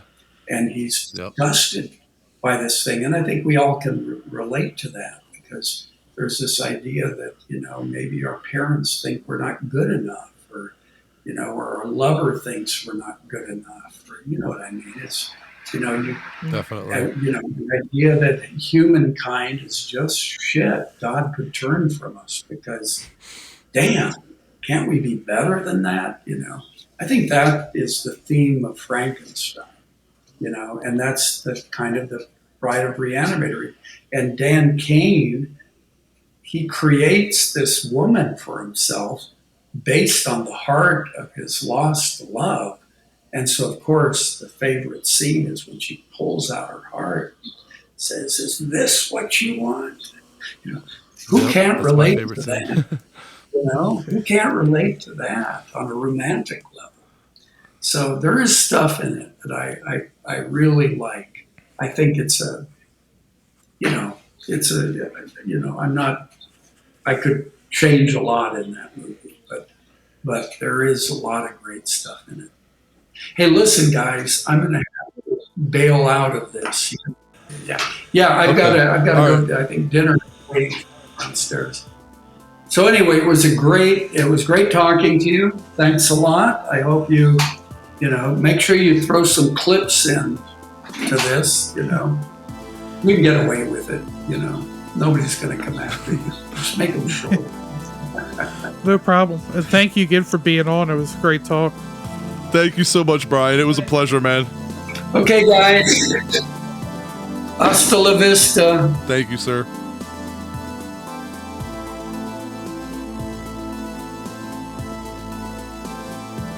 All right, so it was such an honor talking to Brian, wasn't it, man? Hell yeah, that was by far the longest we've talked to anybody. Yeah, the most in-depth, deep dive interview for sure we've ever done. It was great to have him on. And before we wrap up here, I promised our listeners last week that I would drop a lot of knowledge nugs this episode. So here we go. Me and you are going to read these off, John. These are notes that they're not notes that I've taken off of any online source. These are facts from my own notes because I'm a nerd that I've taken over the years from watching bonus features and listening to interviews. These are all word of mouth. These are not internet hearsay. These are legit. Since Brian talked with us about society, let's start there. Knowledge Nug. The shunting scene took 3 days to shoot. Also, Screaming Mad George, the makeup effects man behind the film, was making one monster a day for the shunting scene. Damn. That's, you cranking out some monsters. That Yeah, for sure. That sounds like cranking home. That came out wrong. Cranking out monsters. We'll start using that one. Anyway, the Blanchard tape on beach was filmed the first day. Speaking of Blanchard, the blood in his death scene is to enforce that he's dead because you don't actually see him die. In the original script, it was a blood cult who drained all of your blood. Brian Yuzna was attracted to the script because it was stuff you'd never seen before. That's fucking true. Like the shunting? Yeah. There was no money and only a few extras. Everyone else at the shunting were friends and crew, and the extras that did come had to bring their own tuxedo. Man, people, you gotta bring your own tuxedo. That's not cheap. No. The shunting took 3 days to film. And there were 12 people under the shunting to make it move. And the shunting scene was voted #1 grossest scene by Empire Magazine. And there was no gore in the shunting scene because they wouldn't get an R rating, and Brian Yuzna said that the viewer would be paying attention to the wrong thing if it was gory. So I guess, slime was the way to go. Now, if you're listening to this episode, then hopefully that means you've seen Return of the Living Dead 3 because it's awesome, and we're going to drop some knowledge nuggets on that now. I didn't get to talk with Brian about that one. Maybe next time. After these, John, you can wrap us up. I mean, we did get to talk about a lot, though. That's true. There's just so many more things, But, yeah, okay, go ahead. So the opening credits are scenes cut out of the R-rated version. In the original sewer scene, Julie heavily fucking pieces. She pieced herself. That sounds fucked up. Anyway, Julie heavily pierces herself up, but they had to cut it, so that's why you're seeing it in the opening credits. Yeah, I like how Brian found a way to incorporate those scenes back into the movie somehow. Return of the Living Dead 3 was the only film in which lead actor Melinda Clark went by Mindy Clark. She wanted to be a little bit more serious after this. I guess, yeah, you can't go by Mindy no more. The half guy on the table at the end of the film was done by the art department because the effects team wouldn't add anything else. They were too busy. John Penny, the writer of the film, makes a cameo as a soldier in the film. Due to the eyepieces and contacts, the first zombie in the film would stumble around and the crew would have to move him around. I believe it. The zombie's badass looking, though. This was a 24-day shoot. Fucking Brian Yuzna always doing those tight schedules, dude.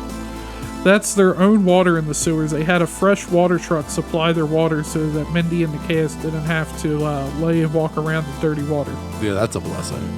Trimark, as I said, Trimark wanted a sequel in the Return of the Living Dead series, but didn't insist on using any characters from previous films or making it a comedy, so Brian Yuzna had a lot of creative freedom on this one. Riverman's robot suit at the end was incredibly heavy due to the fact they couldn't afford lighter material, and it was very hard to move in it.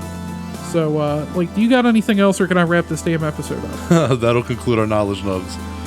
Alright, so, thanks to all the horror hounds and smokers out there for tuning in, and, Thank you kindly. And, thank you, Brian, again for, giving us enough to have 2 whole fucking episodes out of this. Seriously. And, make sure you don't check out Prey. That was good. Apparently you should. Apparently I'm one of the few people. I mean, even the critics like it and I don't, which is interesting. Like, I feel like I'm by myself on this. Watch it, don't watch it. John don't care. Yeah, I really don't. unless you're going to agree with me, then you should watch it. And just tell me that. Well, I guess, why would you if I'm telling you it's bad? So watch it to confirm my bias that it's bad and waste your own time. Thank you. Follow us on social media as always, and then you'll get our next episode. Follow us at High on Horror 420. I was going to say at Gmail. Follow us at High on Horror 420. Facebook, Instagram, Twitter, TikTok. That's got to be everything. Yeah, just about. There's too much shit, as I said last week. Every week there's a new fucking social media app, it feels like. We are not on Snapchat. I can tell you that much. Or OnlyFans. You don't want to see that. I'll show you pictures of my collection for money. Pay me to look at my toys. And not those toys either, like actual toys. Hot toys. Wait, that doesn't help. Actual hot toys, but yeah. Anyway, so yeah, get our next episode announcement on social media. Sign up for our email list at highonhorror.com, and you'll get that sent directly to your inbox and new episodes. And you can always email us at highonhorror420@gmail.com for the PPA. Puff puff ass. Yes, you know what? Anybody listening out there who gives a damn, write in some questions to John about Prey. I would love to hear you guys harangle him a little bit about it. Is that word a harangle? Did I make that word Haraggle? up? Might have just made a word harangle up. me about it, huh? But it just- I don't even know what that means. Well, yeah, write in for some PPA, some puff puff ass. Let's see if you got some questions for John or even remarks. Send him some questions about Rob Zombie's Halloween too. We'd love to talk Okay. about it. Tell Drew how much you love Eli Roth. Anyway, we need to get out of here. Yeah. I think that about wrap her up. Catch you later. Bye, everybody. See you next week.